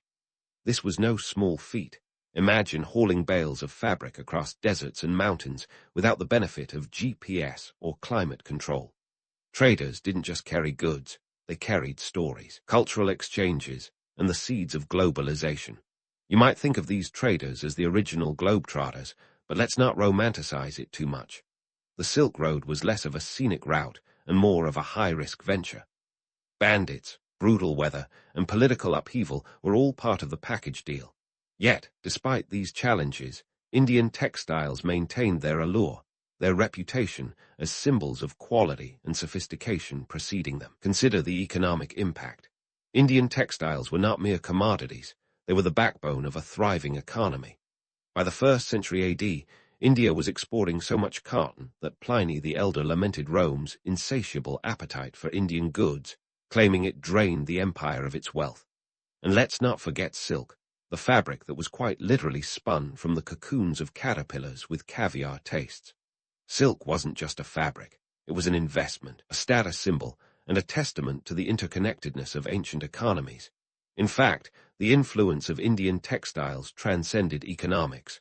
They were cultural diplomats, ambassadors in the form of fabric, carrying Indian motifs and techniques far beyond the subcontinent. Patterns like paisley and batik found new homes and evolved into cultural mainstays across Asia and Europe. These designs became cultural chameleons, adapting to new environments while retaining their Indian roots. But what of those ancient artisans, the unsung heroes behind the loom? Their legacy is woven into the very fabric of modern textile production. The spinning wheel, or charkha, became a symbol of independence during India's freedom movement, with Mahatma Gandhi famously using it as a tool for both self-reliance and protest against colonial rule. It's a poignant reminder of how a simple tool, crafted thousands of years ago, can inspire movements and change the course of history. Modern textile production owes a debt to these ancient practices. Techniques like block printing and dyeing have been passed down through generations, evolving yet retaining the core of their traditional craftsmanship. Factories today may churn out fabrics at breakneck speeds, but the essence of the craft remains rooted in those ancient villages, where artisans coaxed beauty from simplicity. So, as you ponder the legacy of these textiles, consider their dual nature. They are a testament to human ingenuity and creativity, a bridge between past and present, tradition and innovation. Yet they also serve as a reminder of the inequalities and challenges faced by those who labored in obscurity, their stories often overshadowed by the allure of the final product. In the grand tapestry of history, Indian textiles are a vibrant thread, resilient and enduring. They are a reflection of a society that understood the power of fabric as both a commodity and a cultural artifact. And as you drift off to sleep, let the stories of these ancient artisans weave through your dreams, a reminder that the threads of history are as rich and intricate as the patterns they formed. Here's to the enduring legacy of Indian textiles, a testament to a world forever in love with the art of the loom. In the grand tapestry of history, where wars, empires, and philosophers often steal the spotlight, Greek pottery might seem like a humble footnote. But hold onto your amphora, because these parts were more than just ancient Tupperware. Sure, they held olives and wine, because what's a Greek gathering without a little Dionysian revelry? But they also served as a canvas for the ancient world's most Instagrammable moments. Yep, those parts were the original visual storytelling medium, long before TikTok made us all amateur filmmakers. Let's talk styles, because the Greeks were nothing if not fashion-forward, even in their ceramics. Enter the black figure technique, which sounds like something you'd find in a film noir, but is, in fact, a pottery style that emerged around 700 BCE. Picture this. Silhouetted figures painted in black slip against the natural red clay of the part, with details etched in to bring scenes to life. These parts didn't just sit pretty. They were the CNN of ancient Greece, narrating epic tales of gods and heroes, and occasionally throwing in a moral lesson or two, like a PBS special sponsored by Zeus. Then came the red figure technique, hitting the scene around 530 BCE, flipping the script in a way that would make any modern artist proud. This style allowed for more detailed and dynamic human figures by painting the background black and leaving the figures in the natural red of the clay. It was like switching from black and white television to full Technicolor. This shift wasn't just an aesthetic choice. It mirrored societal changes as well. The more intricate red figure technique reflected a growing sophistication in Greek society, a nod to their burgeoning democracy and philosophical advancements. Plato and Aristotle would probably give it a thumbs-up emoji. Now, imagine Greek artisans huddled around their kilns, passionately debating the merits of each style like art critics at a gallery opening. Oh, the black figure's strong lines really convey the heroism of Achilles, one might say, while another retorts, but the red figure's detail truly captures the pathos of human experience. This was the ancient version of the Marvel vs. DC debate. Each part was a statement, a piece of cultural commentary, and sometimes a bold political stance. Economically, Greek pottery was the Amazon prime of its day, an essential commodity that traversed the Mediterranean faster than you can say express shipping.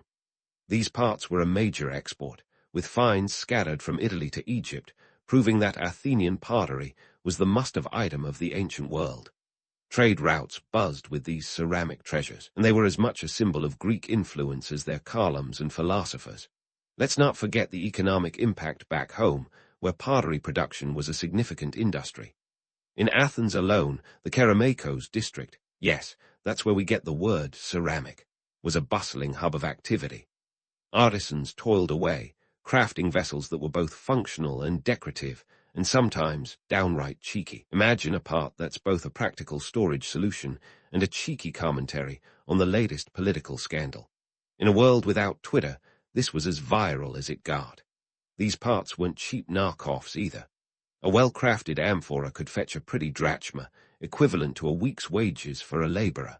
Yet they were ubiquitous, found in the homes of the wealthy and the modest alike, proving that good taste transcends economic class. The art of Greek pottery was a democratizing force, bringing beauty and storytelling into the daily lives of its people. So next time you see a piece of Greek pottery in a museum, remember it's not just a relic. It's a window into a vibrant world where art, commerce, and culture intertwined, where each part told a story, and where, despite the millennia that separate us, we can still find common ground in the details painted on clay. This was ancient art with purpose, proving that even a humble part can hold a wealth of history. Greek pottery didn't just stay home in Athens like a recluse with a Netflix subscription. These vessels were the jet-setters of the ancient world, hitching rides on merchant ships to places like Etruria, home to the Etruscans. Now, the Etruscans were the ultimate fans of Greek pottery.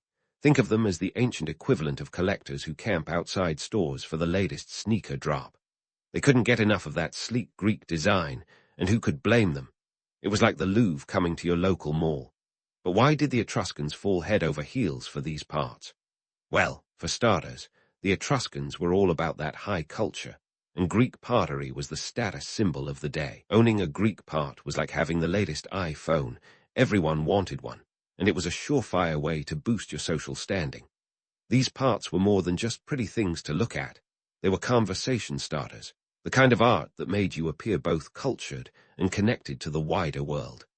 The Etruscans didn't just admire Greek pottery.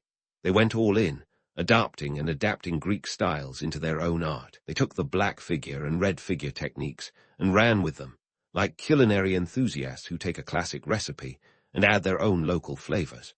The Etruscans put their spin on Greek designs, combining them with their unique motifs. It was a cultural remix, a bit like adding a saxophone solo to a rock song. It was still great, just with a distinct twist. But let's unpack how these Greek parts spread across the Mediterranean like viral TikTok dances. Trade routes were the ancient highways, bustling with merchants who were as skilled at negotiation as any modern-day stockbroker. Greek pottery was a hot commodity, right up there with olives and wine. Imagine these parts being loaded onto ships in Piraeus, Athens' bustling port, before setting sail for foreign lands. Each part was a ticket to new markets, a piece of Greek culture that spoke a universal language of art and aesthetics. In terms of sheer numbers, Greek pottery has been found in archaeological sites across Italy, Egypt, and as far afield as France and Spain. The scale of distribution is staggering, akin to the global reach of a blockbuster movie. These parts crossed borders with ease, proving that art knows no boundaries.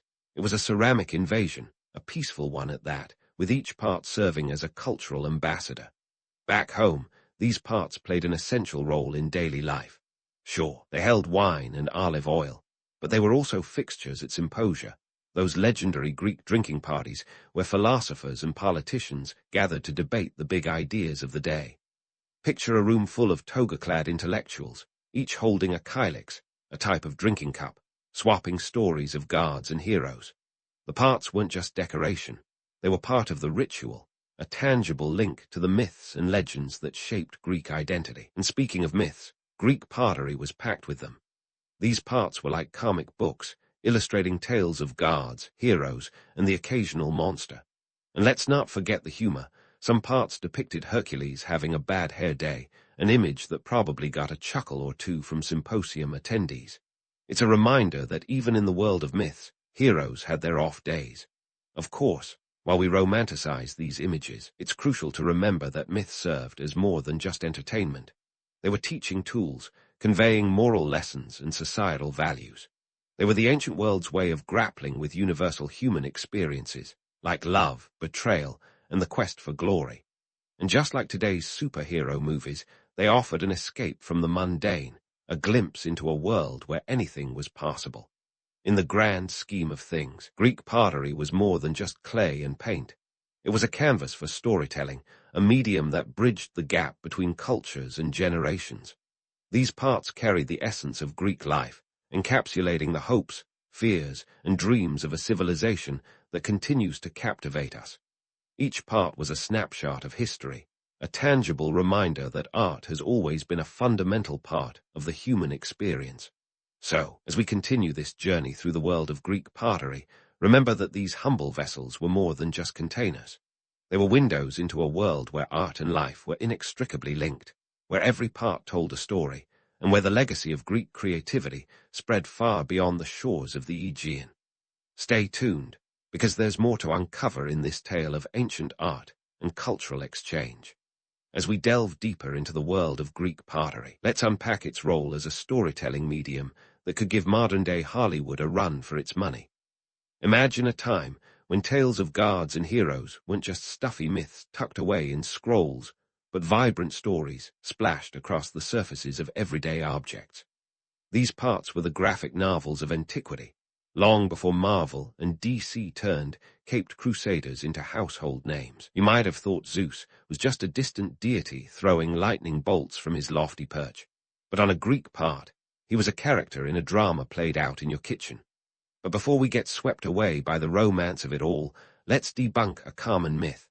These parts weren't just pretty decorations for the ancient equivalent of an IKEA showroom. Sure, they were beautiful, but they were also the multitasking overachievers of the ceramic world. Need a vessel for the after-party wine at your symposium? Check. Need to send off Uncle Agamemnon with a touch of class at his funeral? Check.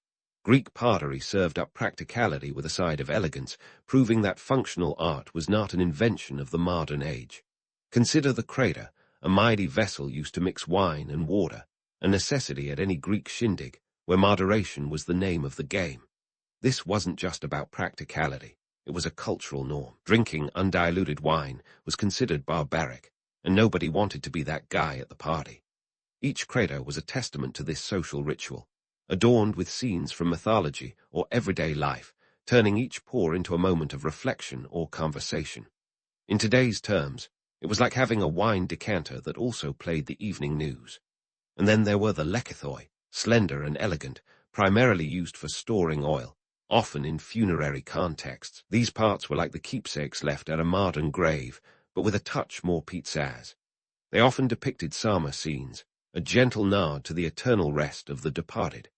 While the art on these parts might have seemed decorative, it was deeply connected to the rituals of life and death, a reminder that in ancient Greece, the line between practical and ceremonial was as thin as a potter's wheel. But let's not forget the political undercurrents swirling beneath those glossy surfaces.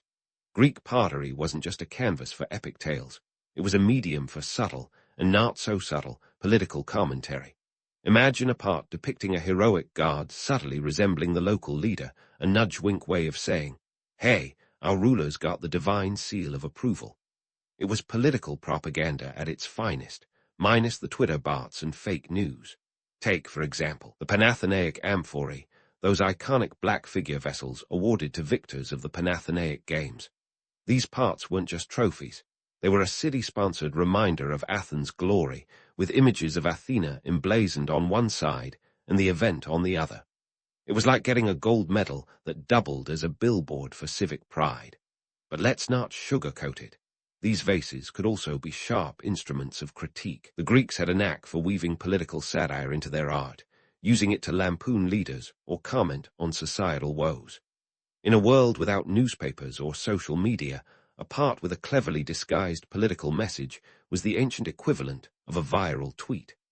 Imagine a kylix featuring Dionysus, the god of wine, in a drunken stupor, slyly mirroring a politician's less-than-stellar public behavior. These parts were the ancient world's way of holding power to account, all under the guise of a pretty picture. And what about the tales they told? These weren't just haphazard doodles.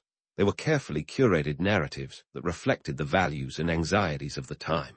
From Heracles wrestling lions to Achilles brooding by his ships, each scene was a window into the Greek psyche, a reflection of their worldviews and aspirations. These stories weren't just entertainment. They were a means to explore complex themes like honor, fate, and the capricious nature of the gods. The Greeks were masters of using myth to make sense of their world. They didn't just tell stories about heroes for the thrill of it. They used these narratives to navigate the human condition. In a society where the whims of gods were believed to shape moral destinies, these tales offered a framework for understanding life's uncertainties. It's no wonder these myths have endured, resonating with each generation's attempts to make sense of its own challenges. And let's not forget the humor. Greek pottery wasn't all solemn heroes and divine drama. Some parts depicted everyday scenes with a comical twist. Picture a symposium where a satyr, the notorious party animal of mythology, teeters on the edge of a crater, spilling wine with reckless abandon. It's a reminder that, despite their lofty philosophy and grand epics, the Greeks had a healthy appreciation for the absurdities of life.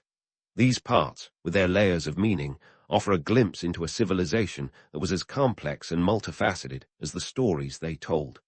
They were snapshots of a vibrant culture, a testament to the human capacity for creativity and expression. Each part was a conversation starter, a catalyst for debate, whether about the deeds of Achilles or the latest political scandal. They were the Twitter threads of their day, sparking dialogue and reflection in a world where the written word was a luxury few could afford. So next time you find yourself in the presence of a piece of Greek pottery, don't just see a relic of the past. See a vibrant tapestry of stories, politics, and humor, all captured on the delicate canvas of clay. These parts remind us that even in the ancient world, art was never just art. It was a medium for connection, a bridge between the past and the present, and a testament to the enduring power of storytelling. And as we continue to unearth these treasures, let's remember that every shard has a story to tell, if only we're willing to listen. So, as we stand in awe of Greek pottery's rich tapestry of storytelling and cultural commentary, we must also come to grips with the reality of its decline. A bit like watching your favorite TV show get cancelled just as the plot thickens. Enter the Romans, with their penchant for grandeur and a taste for all things ostentatious, like the nouveau rich crashing a high society gala with gold-plated everything. By the time the Roman Empire hit its stride, Greek pottery found itself in the precarious position of a once-trendy band trying to make a comeback in the age of EDM. Now, this wasn't an overnight shift. We're talking a gradual decline, akin to the waning popularity of disco in the early 80s. Greek pottery, once the toast of the Mediterranean, faced competition from Roman styles that favored glitzy, mass-produced wares. The Romans were all about practicality and uniformity, going for that one-size-fits-all aesthetic that was easier to produce in bulk. Think of it as the ancient version of IKEA minimalist chic, sans the Swedish meatballs. The Roman pottery scene was dominated by what we call terra sigillata, a type of fine, red-gloss pottery that was mass-produced using molds. This was the Roman Empire's answer to the artisanal crafts of the Greeks, efficient, widespread, and frankly, a little soulless. Terra sigillata was the fast food of ancient ceramics, quick, consistent, and everywhere. While Greek parts were lovingly hand-painted with intricate scenes, Roman wares were stamped with repeating motifs, making production as streamlined as a Toyota assembly line. So how did Greek potters react to their waning popularity? Imagine a room full of artisans, formerly the rock stars of the ceramic world, suddenly facing the prospect of being yesterday's news. Some might have plunged headfirst into the ancient equivalent of a midlife crisis, experimenting with new styles in a desperate bid to remain relevant, perhaps even dyeing their hair a rebellious shade of Tyrian purple. Others would adapt, shifting from the detailed storytelling of old to embrace the Roman love for efficient design. But let's not write off Greek influence just yet. While their pottery style took a hit, Greek artistic techniques weren't going quietly into the night. The Romans might have preferred their mass-produced, glossy pieces, but they couldn't shake off the allure of Greek craftsmanship entirely. Greek artistic methods, like the intricate red figure painting, found new homes in Roman mosaics and frescoes. It was like taking your favorite band's sound and remixing it for a new audience, different, but with the same core appeal. Economically, this transition was more than just an aesthetic shift. It was a seismic change in the Mediterranean marketplace. Greek pottery had been a major export commodity, and its decline meant rethinking economies that once thrived on its production and trade. Artisans who had honed their skills over generations now had to pivot or perish, a tale as old as capitalism itself. Yet, even as its influence waned, Greek pottery left an indelible mark on later European art. Fast forward to the Renaissance, and you'll find Italian artists like Raphael and Michelangelo drawing inspiration from those ancient parts, using their designs as a foundation for a new era of art. It's a bit like the Beatles citing Chuck Berry as an influence, once revolutionary, always relevant. And while the Romans may have ushered in their own pottery style, archaeologists today still rely on Greek parts to piece together the jigsaw puzzle of ancient life. These vessels, with their detailed scenes, are like post-it notes from history, offering glimpses into the daily lives, beliefs, and even politics of the ancient Greeks. Imagine a future archaeologist stumbling upon your meticulously curated Instagram feed. Greek pottery is essentially that, but with more mythological monsters and fewer selfies. Through their shards, archaeologists can trace trade routes, cultural exchanges, and even the rise and fall of political powers. These parts are the diary entries of antiquity, revealing who traded with whom, what people valued, and how they chose to express their identities. It's a fascinating reminder that even as empires rise and fall, the stories we leave behind endure, etched in clay and waiting to be rediscovered. So, while Greek pottery may have taken a back seat to Roman tastes during its decline, its legacy continues to echo through the ages. Each fragment unearthed offers a story, a snapshot of a vibrant past, and a testament to the enduring power of human creativity. And as we leave this chapter open-ended, remember that history is never truly finished. It's always waiting for the next curious mind to pick up the pieces and uncover new stories. Stay tuned, because the story of Greek pottery and its impact on art and culture is far from over. As we wrap up this whirlwind tour of Greek pottery, it's time to ponder the odd juxtaposition of mundane crockery outlasting the very civilizations that crafted them. Picture this. Mighty empires crumble, legendary heroes fade into obscurity, and yet a humble jug, once a mere vessel for olive oil, persists as a timeless witness to history. It's like discovering your grandma's old Pyrex dish survived the apocalypse while your fancy gadgets bit the dust. These parts, whether they held olive oil or wine, are now the rock stars of museums worldwide. Take that, Roman terra sigillata. Today, these ancient wares command respect, not just for their artistry, but for the tales they tell. Each part is like a time capsule that offers a glimpse into the intricacies of ancient Greek life. From the bustling agora to the solemnity of a funeral, these parts were there, silent witnesses to human triumphs and tragedies. They're the original storytellers, spinning yarns long after the bards have sung their last ode. It's ironic, isn't it? These parts, once the Tupperwares of antiquity, now hold the mantle of cultural heritage. While they were everyday items for the Greeks, today they are revered artifacts, treated with the kind of reverence usually reserved for sacred relics. Let's talk numbers, shall we? The sheer volume of Greek pottery unearthed by archaeologists is staggering. From the late 7th century BCE to the Hellenistic period, Greek potters churned out millions of pieces. And yet, these were not mass-produced in the sense we understand today. Each part was handmade, a testament to the skill and patience of the artisans who crafted them. It's estimated that thousands of these parts have been discovered across Europe, North Africa, and the Near East, a testament to their widespread popularity and the extensive trade networks of ancient Greece. Economically, the production and distribution of these parts were no small feat. They were a significant part of the Mediterranean trade, a driving force in the economy of city-states like Athens. The Kerameikos district was a hotbed of activity, where artisans, merchants, and traders converged in a bustling hub of commerce. These parts were a currency of culture, traded far and wide, and serving as both practical items and status symbols.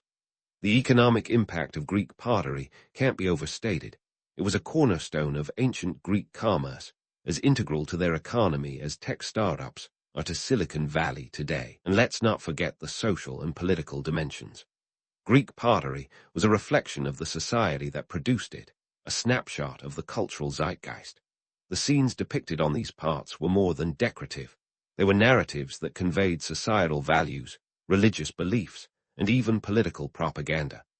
In a world without mass media, these parts were a medium for communication and storytelling, a way of disseminating ideas and ideals. Fast forward to the present, and you'll find these parts occupying pride of place in museums around the world. The British Museum, the Louvre, the Metropolitan Museum of Art, all boast impressive collections of Greek pottery. They are studied, catalogued, and displayed with an awe that belies their humble origins. It's as if these ancient Tupperwares have become the Mona Lisas of the ceramic world, admired not just for their beauty, but for the stories they tell about a bygone era. Modern collectors, too, have caught the bug. Greek pottery has become a coveted item for antiquities enthusiasts, fetching eye-watering sums at auctions. In 2014, a black figure amphora attributed to the famed potter Exekias sold for over $1 million at a Christie's auction. It seems that even in the 21st century, the allure of these ancient artifacts remains as strong as ever. This fascination speaks to the timeless appeal of Greek pottery, a testament to the enduring human connection to art and history. But let's not romanticize too much. The story of Greek pottery is also a cautionary tale about the impermanence of cultural dominance. The Greeks were top of the pottery pops, yet their decline reminds us that no cultural supremacy is eternal. As empires rise and fall, so too do the artifacts they leave behind. Greek pottery serves as a poignant reminder of the fleeting nature of human achievement, a lesson in humility for any civilization that considers itself indomitable. As we conclude this exploration, let's raise a metaphorical kylix to the legacy of Greek pottery. These parts are more than just relics. They are a bridge to the past, a connection to a world that, despite the millennia that separate us, feels remarkably familiar. They remind us of the power of art to transcend time, to speak to universal human experiences, and to endure long after the last vestiges of the empires that produced them have faded into history. So next time you find yourself standing before a piece of Greek pottery, take a moment to appreciate the journey it has undertaken. From the hands of an ancient artisan to the gleaming halls of a modern museum, these parts have traveled through time, carrying with them the stories of a civilization that continues to inspire and captivate. And who knows, perhaps in another few millennia, our own everyday objects will be revered in the same way, offering future generations a glimpse into the world we once inhabited. Until then, let's cherish these ancient treasures and the stories they tell, for they are the threads that weave the rich tapestry of human history. You're standing in the misty woods of ancient Britain, where the air is thick with mystery, and the trees have probably seen more than they care to remember. It's around 2000 BCE, and you're about to dive headfirst into the enigmatic world of the Druids, a society that's been romanticized almost as much as it's been misunderstood. But hold onto your ceremonial robes, because this isn't your average toga party. Now, when we say Druids, what pops into your mind? Maybe a wise old man with a long beard, casting spells with a wand made from the branches of an ancient oak. Thanks to a certain wizard from a certain set of books, that image isn't entirely your fault. However, let's dig into the evidence, or lack thereof, and see what the Romans had to say. Spoiler alert, Romans weren't exactly Druids' biggest fans. The earliest written accounts we have of the Druids come from Roman historians like Julius Caesar and Tacitus. Caesar, that overachiever who wrote a whole book while conquering Gaul, described Druids as the intellectual elite of the Celtic world, which stretched from present-day Ireland to Turkey. He claimed they were judges, philosophers, and natural scientists all rolled into one. But remember, Caesar was also in the business of justifying his conquests, so take his words with a pinch of Roman salt. Archaeology, that trusty friend who digs up what time tried to bury, was a slightly different story. While the Druids left no written records of their own, either because they believed in the power of oral tradition or simply didn't care for papyrus, archaeological finds suggest they were more than just wandering mystics. They were integral to a society that revolved around agriculture, seasonal festivals, and the occasional human sacrifice. Yeah, you heard that right, human sacrifice. Turns out, the Druids weren't just about hugging trees. The economic landscape of the time was about as stable as a chariot on a rocky road. It was a world where cattle weren't just livestock, they were currency. The Druids, with their rituals and ceremonies, played a crucial role in maintaining the social order and appeasing the gods for a bountiful harvest. If the crops failed, well, sometimes it was blamed on the gods being in a foul mood, and the Druids had to step in with a bit of theater, sacrificial rituals included. Practical, maybe. Brutal, definitely. Political factors also shaped Druidic society. In a world without centralized governments, the Druids were the closest thing to an authority figure. They held sway over tribal kings and could even declare wars. Think of them as the ancient world's version of influencers, but instead of endorsing skincare routines, they were endorsing which tribe should get its head bashed in next. But let's not get too carried away romanticizing these ancient influencers. The Roman accounts, while biased, weren't entirely fabrications. They described the Druids as participating in some gruesome rituals, and while the Romans might have exaggerated a touch, they had a flair for drama. After all, archaeological evidence does support claims of ritualistic practices that were less peace and love and more blood and guts. Yet, the Druids' influence on society was undeniable. They were the bridge between the human and the divine, though they didn't shy away from a bit of divine retribution when necessary. So, as you wander through these ancient woods, surrounded by the echoes of a time long past, remember that the Druids were a complex bunch. They were poets and priests, lawgivers and law-keepers. They were revered and feared, romanticized and vilified. Ultimately, they were as human as you or I, navigating a world that was as unpredictable as the weather or a Roman historian's opinion. And who knows, maybe somewhere out there, in the whispers of the wind and the rustle of the leaves, the stories continue to unfold. Now, as you stroll back through those ancient woods, let's get into the nitty-gritty of what really captured the public imagination. Those legendary Druidic rituals. Picture this. You're at a Druid gathering. No, not the kind with name tags and awkward icebreakers, but the kind with chanting, bonfires, and perhaps a touch more blood than your average family BBQ. You might have heard tales of human sacrifices, and while that sounds straight out of a horror novel, it wasn't entirely fiction. The Romans, particularly our old pal Julius Caesar, were quite keen on painting the Druids as the ultimate boogeymen of their time. Caesar, the overachieving conqueror, described the Druids performing human sacrifices in large wicker structures, a scene that later inspired the 1973 film The Wicker Man. You know, the one where things get a bit too toasty for comfort. But before you start imagining medieval fire hazards, let's dissect this. Caesar claimed that the Druids would encase people in these towering wicker effigies and set them ablaze as offerings to the gods. As dramatic as it sounds, the archaeological evidence for such grand pyrotechnics is about as solid as a Roman's grasp on Celtic spirituality. That is, not very. While there's no denying that some form of human sacrifice likely occurred, it was probably less a blockbuster event and more a grim, practical measure. Imagine a society where the economy is as shaky as a three-legged stool. In such a world, the Druids were the ones trying to stabilize things. They were the mediators between people and their unpredictable environment, and sometimes a sacrificial ritual was a desperate plea for divine intervention, or at least an attempt to keep the masses from panicking when the harvest was a little too lean. It's the ancient equivalent of turning to extreme measures in a crisis, like hoarding toilet paper. As for nature worship, the Druids were all about it. Long before it was cool, they revered the natural world, not just as a backdrop for their rituals, but as an integral part of their belief system. Trees, particularly the oak, were seen as sacred, and groves were their temples. This wasn't just about hugging trees and feeling zen. It was about recognizing the power of nature in a time when life depended heavily on the whims of the seasons. The trees were their churches, the rivers their holy fonts. It was a world where spirituality was intertwined with the land they lived on, each element imbued with significance. But let's return to those Roman accounts, shall we? While Caesar's tales are gripping, they were also laced with an agenda. By depicting the Druids as savage and mysterious, he justified his military campaigns against the Celts. After all, it's easier to wage war on a people if you convince everyone back home that they are the villains in the story. Yet, it's worth noting that the Romans, despite their disdain, were fascinated by the Druids' connection to nature and their perceived wisdom. There's a certain irony in the conquerors being both repulsed and intrigued by the culture they sought to obliterate. So, what role did these rituals play in society?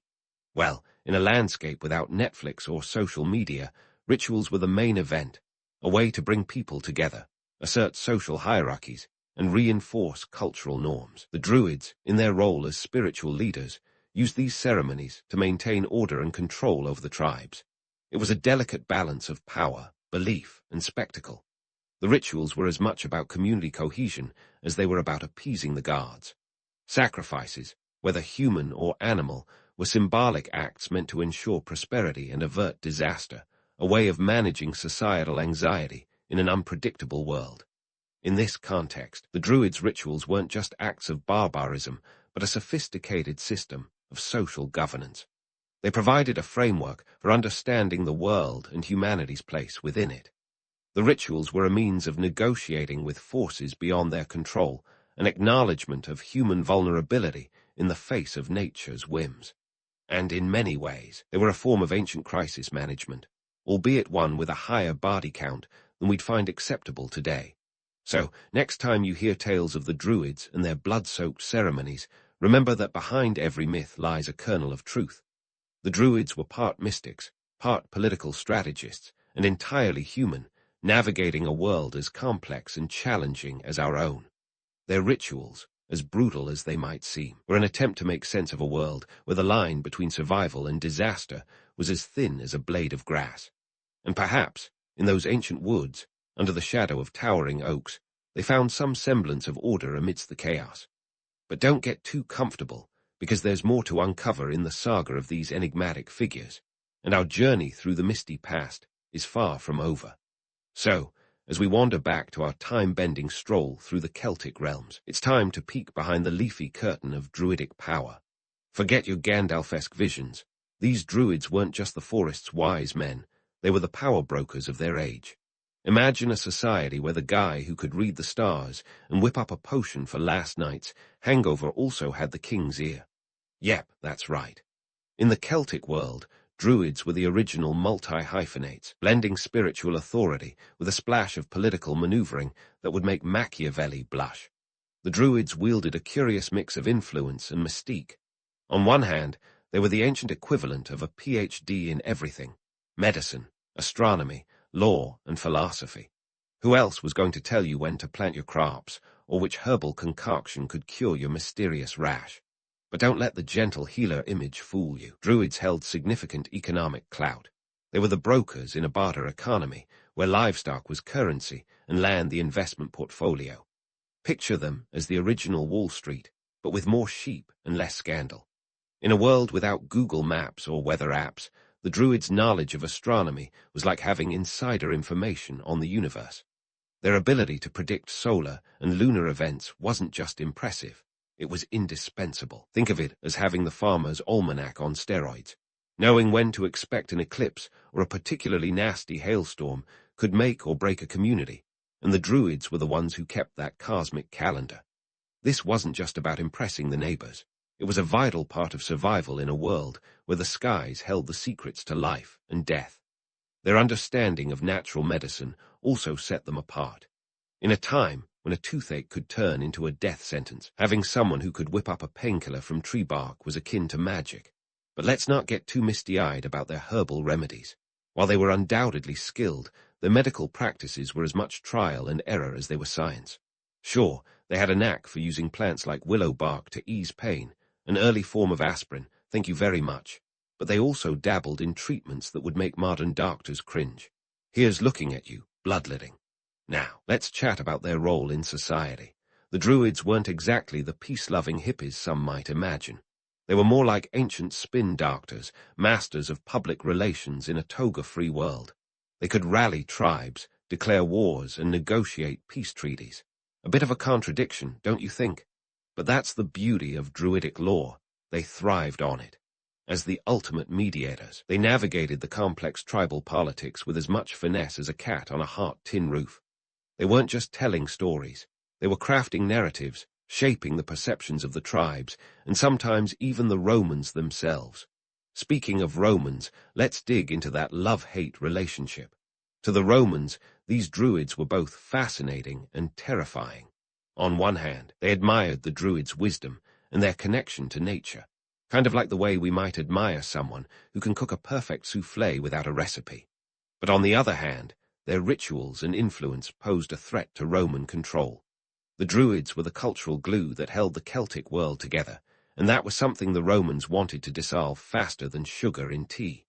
The Druids' power wasn't just spiritual or scientific, it was political, with the advisors whispering in the ears of chieftains, the kingmakers in a world that was anything but stable. In a society where alliances shifted like sand dunes, having the Druids on your side was like holding a royal flush.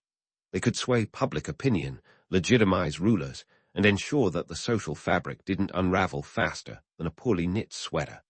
Their judgments were respected, partly because they were seen as divinely inspired. But let's be honest, fear played a role, too. After all, who wants to tick off the guy who might curse you with a bad harvest? In the end, the Druids were a fascinating blend of myth and reality. They were as much a product of their time as they were shapers of it.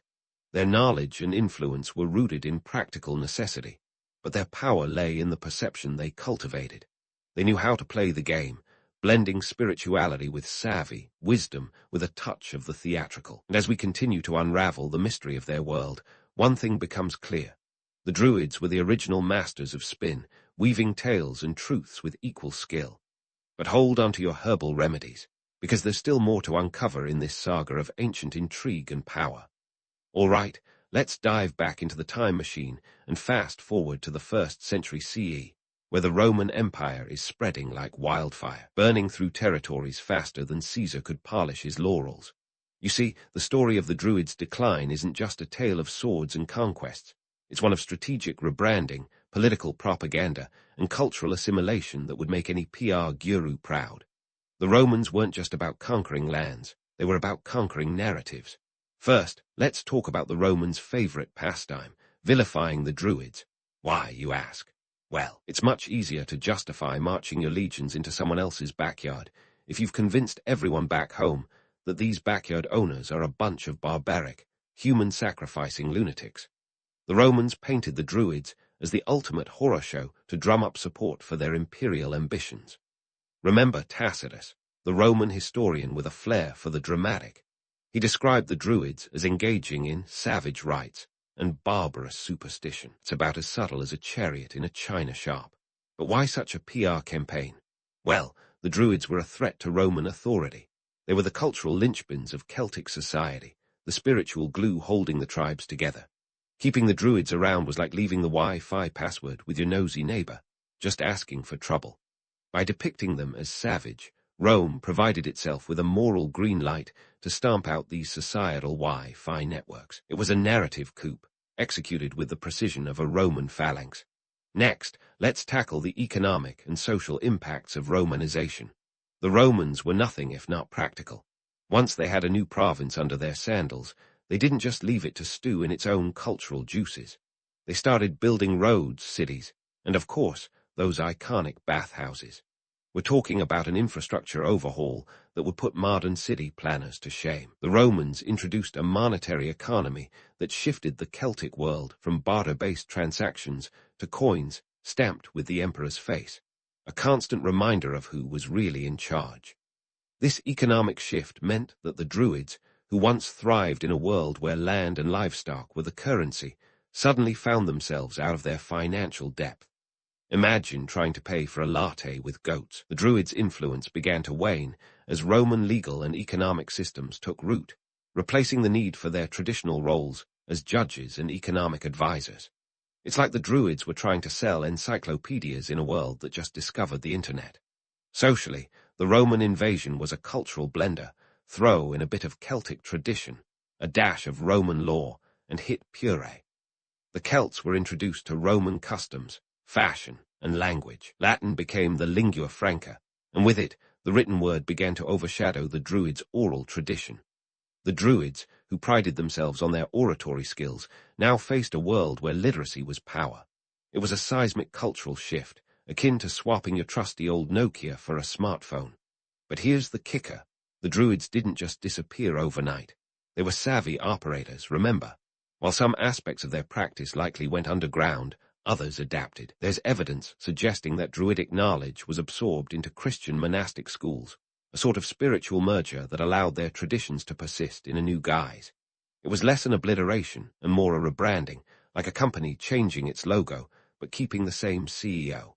So, was the decline of the Druids a strategic retreat or a forced exile? The answer is as complex as the Druids themselves. On one hand, Roman military might was undeniable. The Romans had legions that could march 20 miles a day, build a fort by nightfall, and still have time for a game of dice. But on the other hand, the cultural and economic transformations they brought were just as potent. The Druids were caught in a tidal wave of change, one that reshaped the very fabric of Celtic society. In the end, the Druid story is a reminder of the power of narrative and adaptation. They were not merely victims of conquest, but participants in a cultural evolution that saw their traditions adapt and persist in new forms. The Romans, with their roads and propaganda, might have sought to erase the Druids from history, but like the roots of an ancient oak, their influence runs deep and spreads wide, even if it's not always visible from the surface. So, as we step out of the mists of time and back into the present. Remember, history is not just written by the victors. Sometimes it's whispered by the survivors, those who adapt and evolve, leaving their mark in ways that outlast the conquerors and their legacies. But hold onto your togas, because our exploration of this ancient saga is far from over. There's still more to uncover in the shadowy tales of Druidic resilience and their echoes in the annals of history. So, as we emerge from the fog of ancient tales and Roman propaganda, let's take a moment to ponder how these enigmatic figures, the Druids, have managed to carve out a place in our modern imagination. It's a fascinating paradox, isn't it? Despite their rather grim penchant for bloody rituals and political machinations, we've turned the Druids into mystical, almost saintly figures adorned with the wisdom of the ages and a knack for eco-friendly living. Let's dig into why these ancient figures have such a powerful hold on our cultural consciousness. First off, thank the Romantics. Fast forward to the 18th century, and you'll find a bunch of poets and writers who were just a bit too enthusiastic about reviving the misty, magical past. They were like the original hipsters, but instead of beard oils, they were into Celtic nostalgia. This was a time when the Industrial Revolution was turning landscapes into smoke-stacked nightmares, so who can blame people for longing for a simpler time? Enter the Druids, with their groves and starlit rituals, offering an idealized vision of harmony with nature. It was a bit like looking at history through rose-tinted glasses, where the past seemed way cooler than the grimy present. And let's not forget the Victorians, those folks with a penchant for sciences and a fascination with the otherworldly. They were all about bringing the Druids back into the spotlight, albeit with a bit of creative flair. In literature, the Druids became wise sages and keepers of ancient secrets, popping up in everything from Tennyson's works to Sir Walter Scott's novels. The Victorians loved a good mystery, and the Druids were the perfect enigma. No one really knew what they were up to, so writers could project all sorts of fantastical ideas onto them. It's like history's version of a blank canvas, just waiting for someone to splash on some imaginative paint. Now, fast forward to the 20th century, and the Druids make their way into the realm of cinema and television. Hollywood, never one to shy away from a good myth, embraced the Druids with open arms. Think of movies like The Wicker Man, both the original and the infamous Nicolas Cage remake. They've given us Druids as mysterious cult figures, ominous and yet somehow alluring. It's a bit like watching a nature documentary narrated by a horror film director. You know it's going to get weird, but you can't look away. But it's not just the silver screen that keeps the Druidic flame alive. Enter the neo-pagans and modern Druidic movements. These groups have taken the ancient practices and reshaped them into contemporary spiritual paths. They're less about human sacrifice and more about tree-hugging, though some might argue that navigating a family gathering is a sacrifice in itself. These modern Druids draw inspiration from what they perceive as the spirituality and ecological wisdom of their ancient counterparts.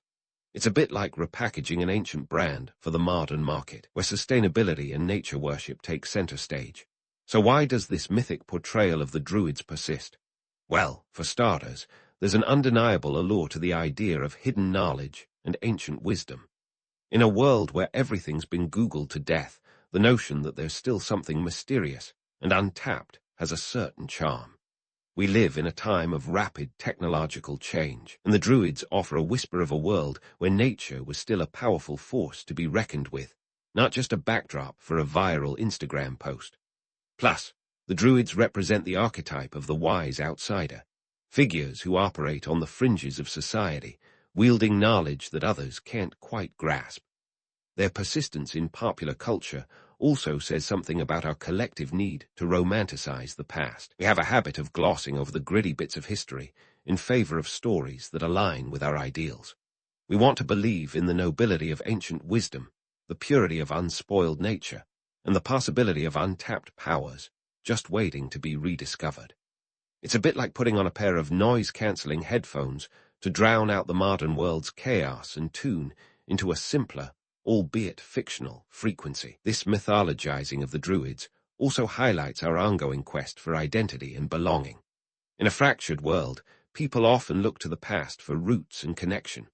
The Druids, with their deep ties to the land and community, offer a model of cultural continuity and spiritual connection. They're a symbol of a time when life was more in tune with the natural world. Although, as we've seen, that world was far from idyllic. In wrapping up our journey through the Druidic past and present, it's clear that these ancient figures have left an indelible mark on our cultural landscape. They've transcended their historical origins, evolving from feared priests of a bygone era into icons of mystery and wisdom. Whether they are appearing in blockbuster films, inspiring modern spirituality, or simply lurking in the pages of a forgotten history book, the Druids continue to captivate our imaginations. In the end, their legacy is a testament to the enduring power of myth, the allure of the unknown, and our perpetual desire to find meaning in the past. So, as you close the book on this chapter of history, remember, the Druids were more than just the sum of their rituals and robes. They were a living contradiction, both feared and revered, shrouded in legend, and yet utterly human. As we continue to explore the stories of the past, let's keep in mind that history is as much about what we wish to see as it is about what actually was. And in that blend of fact and fiction, the Druids will likely continue to weave their way through our cultural consciousness, inviting us to question, to imagine, and perhaps to believe in a little bit of magic. In the year 1028, in the charming yet politically charged town of Falaise, Normandy, a baby boy was born who would eventually change the course of history. William the Conqueror, or as he was known before his conquering days, William the Bastard. Ah yes, the Middle Ages, a time when your nickname was either painfully obvious or a subtle dig at your less-than-royal parentage. The name Bastard wasn't just playground bullying. It was a full-on medieval branding exercise. William's father, Duke Robert I of Normandy, had a brief but meaningful liaison with Herleva, a woman of no noble blood. In a time when lineage was more scrutinized than a reality TV star's Instagram feed, being the illegitimate offspring of a duke was a recipe for drama. So, what's a medieval bastard to do? Grow up fast, that's what. By the tender age of 7, little William wasn't just playing with wooden swords, he was actually expected to wield power. When Duke Robert decided to embark on a pilgrimage to Jerusalem in 1035, a trip which, spoiler alert, he didn't survive, William was left with the unenviable task of ruling Normandy. Now, you might think, how hard can it be for a kid to keep things running smoothly? Well, let's just say medieval politics made Game of Thrones look like a sitcom. Taking the reins at such a young age was like juggling flaming torches while riding a unicycle on a tightrope that was constantly being cut by his so-called supporters. Normandy was a hotbed of intrigue, and William's status as a bastard made him a juicy target for every ambitious noble with a glint in their eye and a dagger in their hand. Assassination attempts became as common as bread at the dinner table. Imagine growing up with constant reminders that your family tree was more of a shrub and everyone around you was holding pruning shears. But young William had a knack for survival that would make a cockroach envious. His ability to dodge betrayal was impressive, not just for its frequency, but for its creativity. One story recounts how his tutor, Tyrold, bundled him up in a cloak and smuggled him out of his quarters during an assassination attempt. It was like a medieval version of hide and seek, except the stakes were life and death, and the losers didn't get a second round. William's early years were an adrenaline-fueled crash course in trust issues. The dukedom was littered with nobles who were as loyal as a cat with a laser pointer. The political landscape was a chessboard where every piece was a potential backstabber. The chaos of succession was compounded by the fact that medieval loyalty had the shelf life of a ripe banana. Even with a title as duke, William was constantly looking over his shoulder, ensuring he wasn't about to become a footnote in Norman history. As a young duke, William had to navigate a labyrinth of political alliances, familial betrayals, and outright hostility. His survival depended on a mix of shrewdness and sheer brute force. He had to be as diplomatic as a snake oil salesman, yet as forceful as a medieval siege engine. It's no wonder he developed into a ruler who was both respected and feared, two sides of the same coin, really. His early life was a testament to the idea that what doesn't kill you makes you stronger, or at least more paranoid. In the grand tapestry of history, William's youth was a series of close calls and calculated moves, each step a prelude to his eventual conquest of England. But before he could dream of crossing the English Channel, he had to solidify his hold on Normandy. This required more than just surviving assassination attempts. It required the kind of strategic mind that could turn enemies into allies, or at least into neutral parties who wouldn't stab you in the back at the first opportunity. By his late teens, William had transformed from a vulnerable child into a formidable leader. He began to consolidate power, proving that even a bastard could command respect in a world that worshipped bloodlines. He built alliances, crushed rebellions, and began to forge the identity of a ruler who wouldn't be defined by the circumstances of his birth. His story is a reminder that history often favors the bold, the cunning, and occasionally the illegitimate. In conclusion, the early life of William the Conqueror was a masterclass in medieval survival tactics. From dodging daggers to maneuvering through the murky waters of Norman nobility, young William learned to turn adversity into opportunity. His beginnings were unconventional, his challenges numerous, but each trial only sharpened his resolve. And as we'll see in the next chapters of his life, these lessons in cunning and resilience would serve him well when he set his sights on the English throne. From dodging daggers to maneuvering through the murky waters of Norman nobility, young William learned to turn adversity into opportunity. His beginnings were unconventional, his challenges numerous, but each trial only sharpened his resolve. And as we'll see in the next chapters of his life, these lessons in cunning and resilience would serve him well when he set his sights on the English throne. But before William could even dream about swapping his Norman dukedom for a shiny English crown, he had to solidify his grip on Normandy. You'd think that after evading more assassination attempts than a cat has lives, the local nobles might have given him a break. Instead, they saw his survival as a challenge. It was like every ambitious noble in Normandy had watched too many medieval soap operas and fancied themselves the hero of their own story. William, however, was about to turn their melodrama into a saga of power consolidation. William understood that to rule Normandy effectively, he needed to transform his wild, rebellious vassals into a cohesive force. This wasn't a job for the faint-hearted or the overly diplomatic. He was as subtle as a battering ram when it came to dealing with insurrections. Just ask the town of Alençon. When the locals had the audacity to mark his birth by hanging animal skins over the walls, William responded with a siege that ended in a rather gruesome public relations exercise. Let's just say that the townsfolk learned the hard way that making fun of William's parentage was a shortcut to a very unpleasant fate. It wasn't all blood and iron, though. William was a strategist who understood the importance of alliances as well as battles.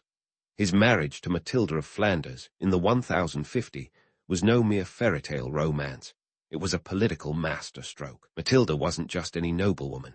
She was the daughter of Baldwin V, Count of Flanders, a powerful ally on the European stage. Their union wasn't just about love, though they reportedly had a strong partnership. It was about weaving a web of influence that extended beyond Normandy's borders. The marriage negotiations were a saga of their own. Legend has it that when Matilda first heard of William's proposal, she wasn't exactly swooning. In fact, the story goes that she declared she'd rather become a nun than marry a bastard. William, never one to take rejection lying down, reportedly rode to meet her in Bruges and convinced her otherwise in a manner that might not pass muster in today's relationship advice columns. However, the reality was likely more diplomatic, a series of careful negotiations that united two powerful houses. Once wed, William and Matilda became a formidable power couple, medieval equivalent of a political juggernaut.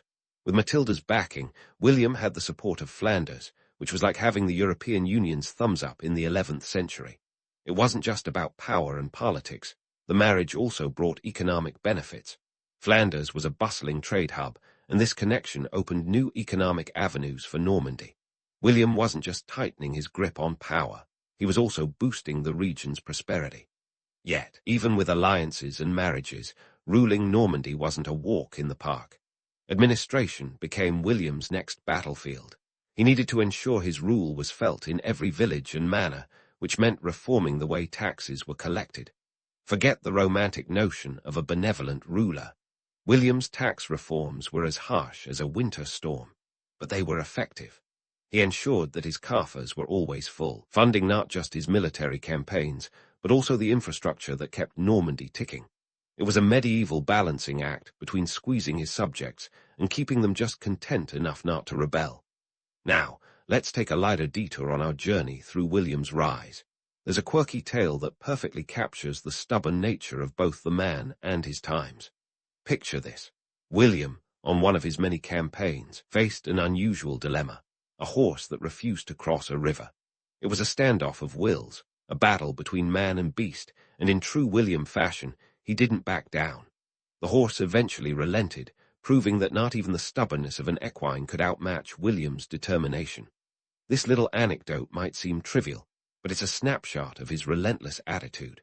Whether facing rebellious nobles or obstinate animals, William was determined to have his way. As he strengthened his rule over Normandy, William's reputation grew. By the mid-11th century, he was no longer just the bastard duke struggling to maintain his seat. He was William the Conqueror in the making, a leader who had turned his duchy into a formidable force.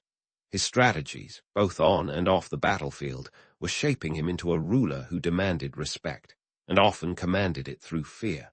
But don't get too comfortable. This tale is far from over. The transformation of William from a beleaguered duke to a conqueror of realms wasn't just about brute force or strategic marriages. It was about creating a legacy that could withstand the test of time. His administrative skills were sharpening, his alliances solidifying, and his ambition growing. William had learned that to conquer a land, you didn't just need an army. You needed a plan and the grit to see it through.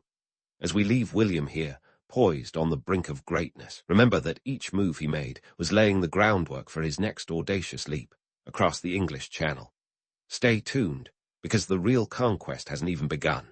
And so, with Normandy firmly under his iron grip, William had his eyes set on the ultimate prize, the English throne. Now, this wasn't just some whimsical daydream of a power-hungry duke. It was a calculated move grounded in his unique blend of ambition and entitlement. You see, William wasn't just some random guy with a fancy title. He was a man with a claim. According to the medieval gossip mill, also known as history, King Edward the Confessor had supposedly promised William the English throne in a casual, "Hey, if something happens to me, the crown's yours," kind of way. But as anyone familiar with medieval politics could tell you, unwritten promises were about as reliable as a paper umbrella in a rainstorm. So, how does one go about invading a country in the 11th century? Well, with a fleet of ships, a hefty dose of political maneuvering, and the kind of logistical planning that would make modern supply chain managers weep. William wasn't going to half-bake this invasion. No, he was going to bake it to golden perfection. First, he needed ships, lots of them. Historical accounts suggest that he assembled over 700 vessels to transport his troops across the English Channel. Picture that. A veritable armada barbing on the waters, each ship a testament to William's resolve, and perhaps his ability to strong-arm a fleet's worth of shipbuilders into working overtime. But let's not forget the political shenanigans. William didn't just wake up one day and decide to chuck a spear across the channel. This was a multi-level chess game. In 1066, England was a political tinderbox. After Edward's death, Harold Godwinson was crowned king, probably thinking he'd won the medieval lottery. However, William had other plans. He gathered support from across Europe, even securing a papal blessing for his endeavor. This wasn't just a military campaign, it was a holy war. With the Pope's nod, William was transforming what could have been seen as a land grab into a righteous quest. Logistics for the invasion were no joke. Imagine feeding and equipping thousands of soldiers, not to mention the horses, across the channel. This wasn't a weekend camping trip. It was a full-blown military operation. Supplies had to be gathered and stored, contracts secured, and alliances forged, all while keeping a wary eye on the unpredictable English weather. Mother Nature, as it turns out, wasn't a fan of William's plans. The wind patterns delayed the invasion, testing William's patience and strategic flexibility. But William knew the value of waiting for the right moment. His strategic patience was like a high-stakes poker game, where the players were kingdoms and the chips were crowns. When the winds finally turned in his favor, William set sail, and the world held its breath. The crossing itself was a spectacle, a testament to medieval maritime prowess, or sheer audacity. Once on English soil, William wasted no time. He established a base at Pevensey, and then moved to Hastings, where he built a wooden castle. Talk about hitting the ground running. William was here to stay, and he made sure everyone knew it. Now, onto the legendary showdown, the Battle of Hastings. It took place on October 14, 1066, a date that would be etched into the annals of history. Harold's forces, fresh from a victory against another claimant, Harold Hardrada, were tired but ready to defend their newly minted king. William, ever the strategist, used a mix of cavalry, infantry, and archers, demonstrating his military acumen.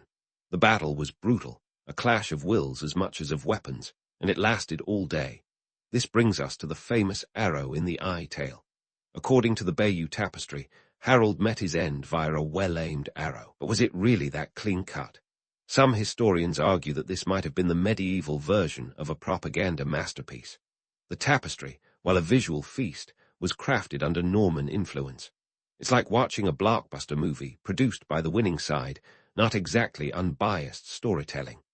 The arrow narrative is compelling, but it might just be a dramatic flourish, designed to underscore the righteousness of William's cause. What isn't in dispute is the outcome.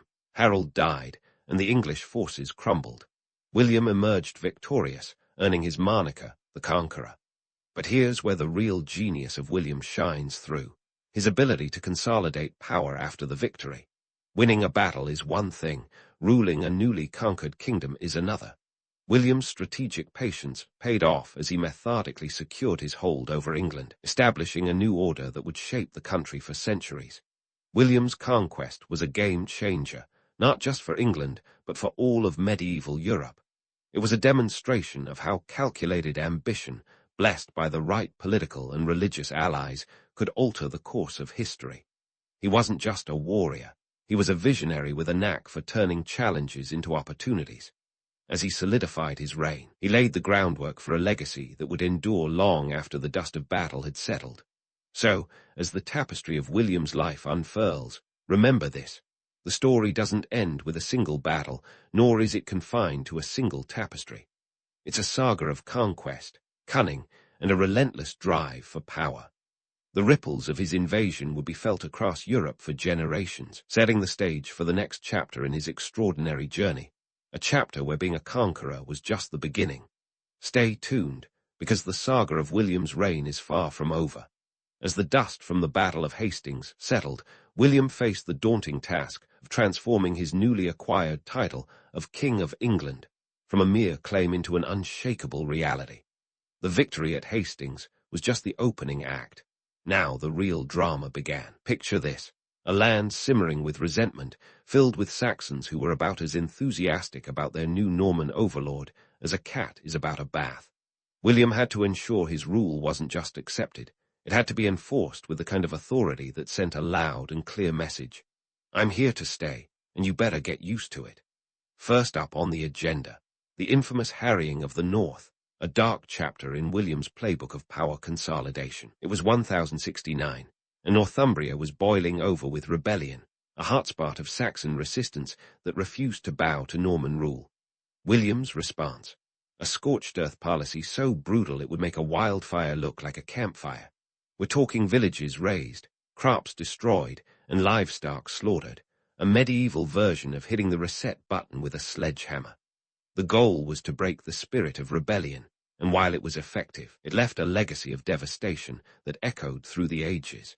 The harrying wasn't just about stamping out rebellion, it was also about economic warfare. By annihilating the resources of the North, William ensured there was little left to support any future uprisings. It was a cold, calculated move that showed William wasn't just thinking about the present, but playing the long game. The Anglo-Saxon Chronicle, a sort of medieval newsreel, described the North as being so desolate that no man could dwell there. Sure, it sounds like hyperbole, but archaeological evidence backs up the tale of destruction. The population was decimated, and the land, once fertile, became a wasteland that wouldn't recover for a generation. But not everything was about destruction. Enter the Domesday Book, history's most ambitious inventory project. Commissioned in 1085, this was William's attempt to understand exactly what he had conquered. Think of it as a medieval census on steroids. The king wanted to know who owned what, down to the last pig and patch of arable land, ensuring that the taxman knew precisely where to knock. It was a monumental undertaking, covering over 13,000 settlements, and it laid the groundwork for a tax system that would fill William's coffers and fund his reign. The economic impact of William's reign was profound.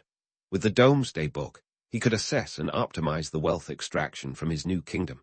For the average Saxon, this meant more systematic, and let's be honest, more ruthless taxation.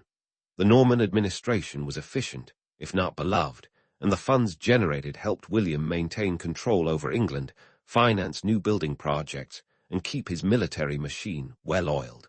Speaking of building projects, let's talk castles. If you thought castles were just romantic backdrops for fairy tales, think again. William scattered castles across the English landscape like a medieval monopoly board. These weren't just cozy homes for the aristocracy. They were strategic military fortifications designed to cement Norman power. Castles like the Tower of London weren't just architectural wonders.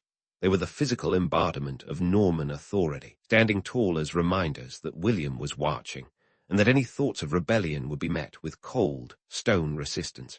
The establishment of the Norman aristocracy was another cornerstone of William's strategy. The old Saxon nobility was replaced, or at best, sidelined, while William's loyal Norman followers were rewarded with lands and titles.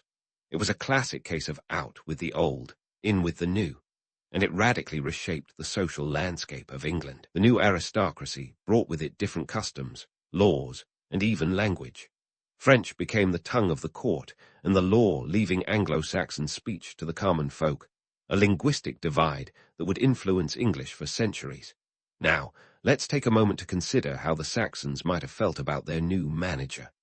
Spoiler, they weren't thrilled. Imagine waking up one day to find that your traditional way of life had been flipped upside down, with foreign lords dictating terms. The cultural shift was seismic, affecting everything from architecture to cuisine.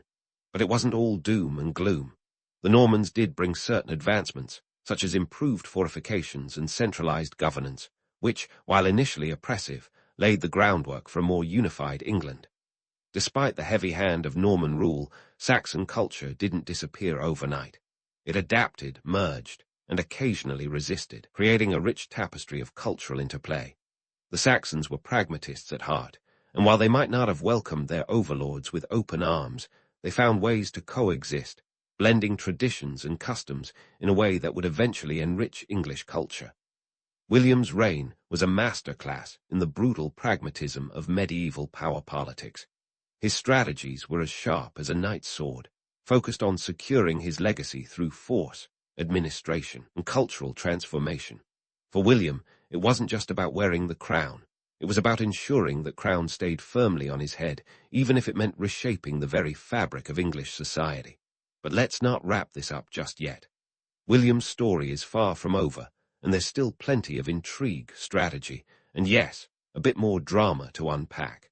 The saga of William the Conqueror isn't just a tale of battles and brutality. It's a complex narrative of transformation, adaptation, and the relentless pursuit of power. So stay tuned, because the chronicles of William's reign are still unfurling, and his impact will continue to ripple through the ages. As the chronicles of William, the Conqueror, continue to unfurl, it's time to shift our gaze to his twilight years, a period that was more soap opera than fairy tale. If you thought the drama of his early reign was a nail-biter, brace yourself for the family feud that unfolded as William approached the latter part of his reign.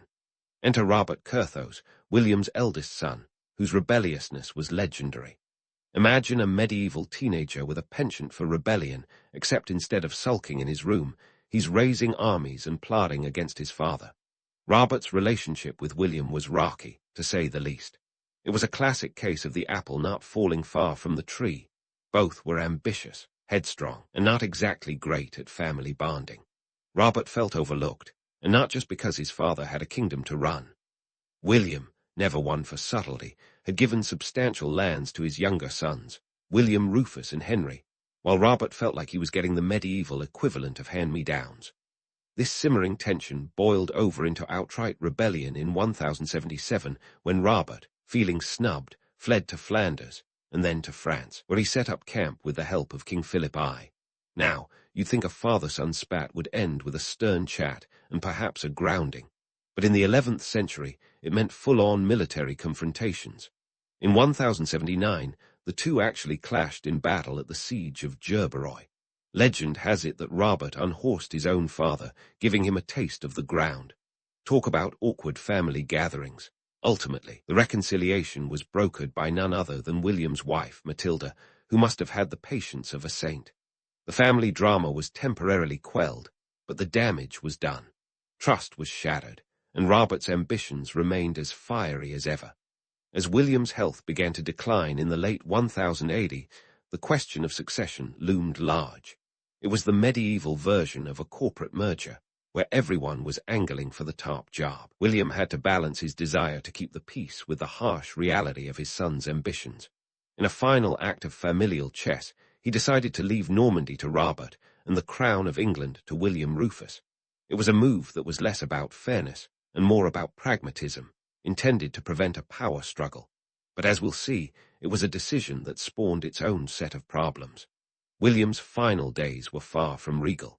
In 1087, he was campaigning in France, because why settle for retirement when you can wage war? During the siege of Mantes, he suffered a fatal injury when his horse stumbled, causing him to be thrown against the pommel of his saddle. It was an unceremonious end for a man who had spent his life in armor, more accustomed to causing chaos than succumbing to it. The injury led to a painful decline, and William died on September 9, 1087, in Rouen. His death, however, was just the beginning of the farcical events that followed. William's funeral would have made a Monty Python sketch blush.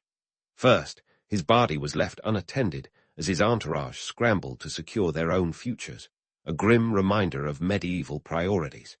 Then, as his remains were finally being interred at St. Stephen's Church in Keene, the swelling of his body from decomposition created a logistical nightmare. He didn't fit in the stone sarcophagus. In a scene worthy of dark comedy, the monks and attendants had to force his bloated corpse into the tomb, resulting in a rupture that filled the church with a stench so foul it cleared the congregation. Not exactly the dignified send-off you'd expect for a conqueror.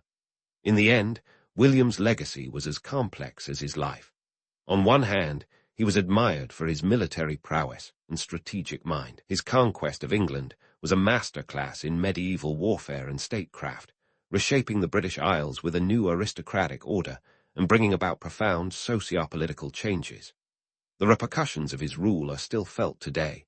The legal and administrative systems he implemented formed the backbone of English governance for centuries. Yet, William's legacy was also one of dread. His methods were brutal, his ambition relentless, his family life a cautionary tale. His policies of land redistribution and taxation alienated many, sowing seeds of resentment that would linger long after his death. The cultural and linguistic shift he imposed on England was seismic, leading to tensions that echoed through generations. In the grand tapestry of history, William the Conqueror is a study in contrasts, a man whose ambition knew no bounds, whose successes were as monumental as his failures were personal. His life was a testament to the complexities of power, the consequences of ambition, and the enduring impact of one man's relentless pursuit of a legacy. As the curtain falls on this chapter of history, one thing is clear. William's story is not just a tale of conquest and rebellion. It is a reflection of the timeless dance between ambition and consequence, a legacy that continues to capture our imagination, even as it reminds us of the harsh realities of power.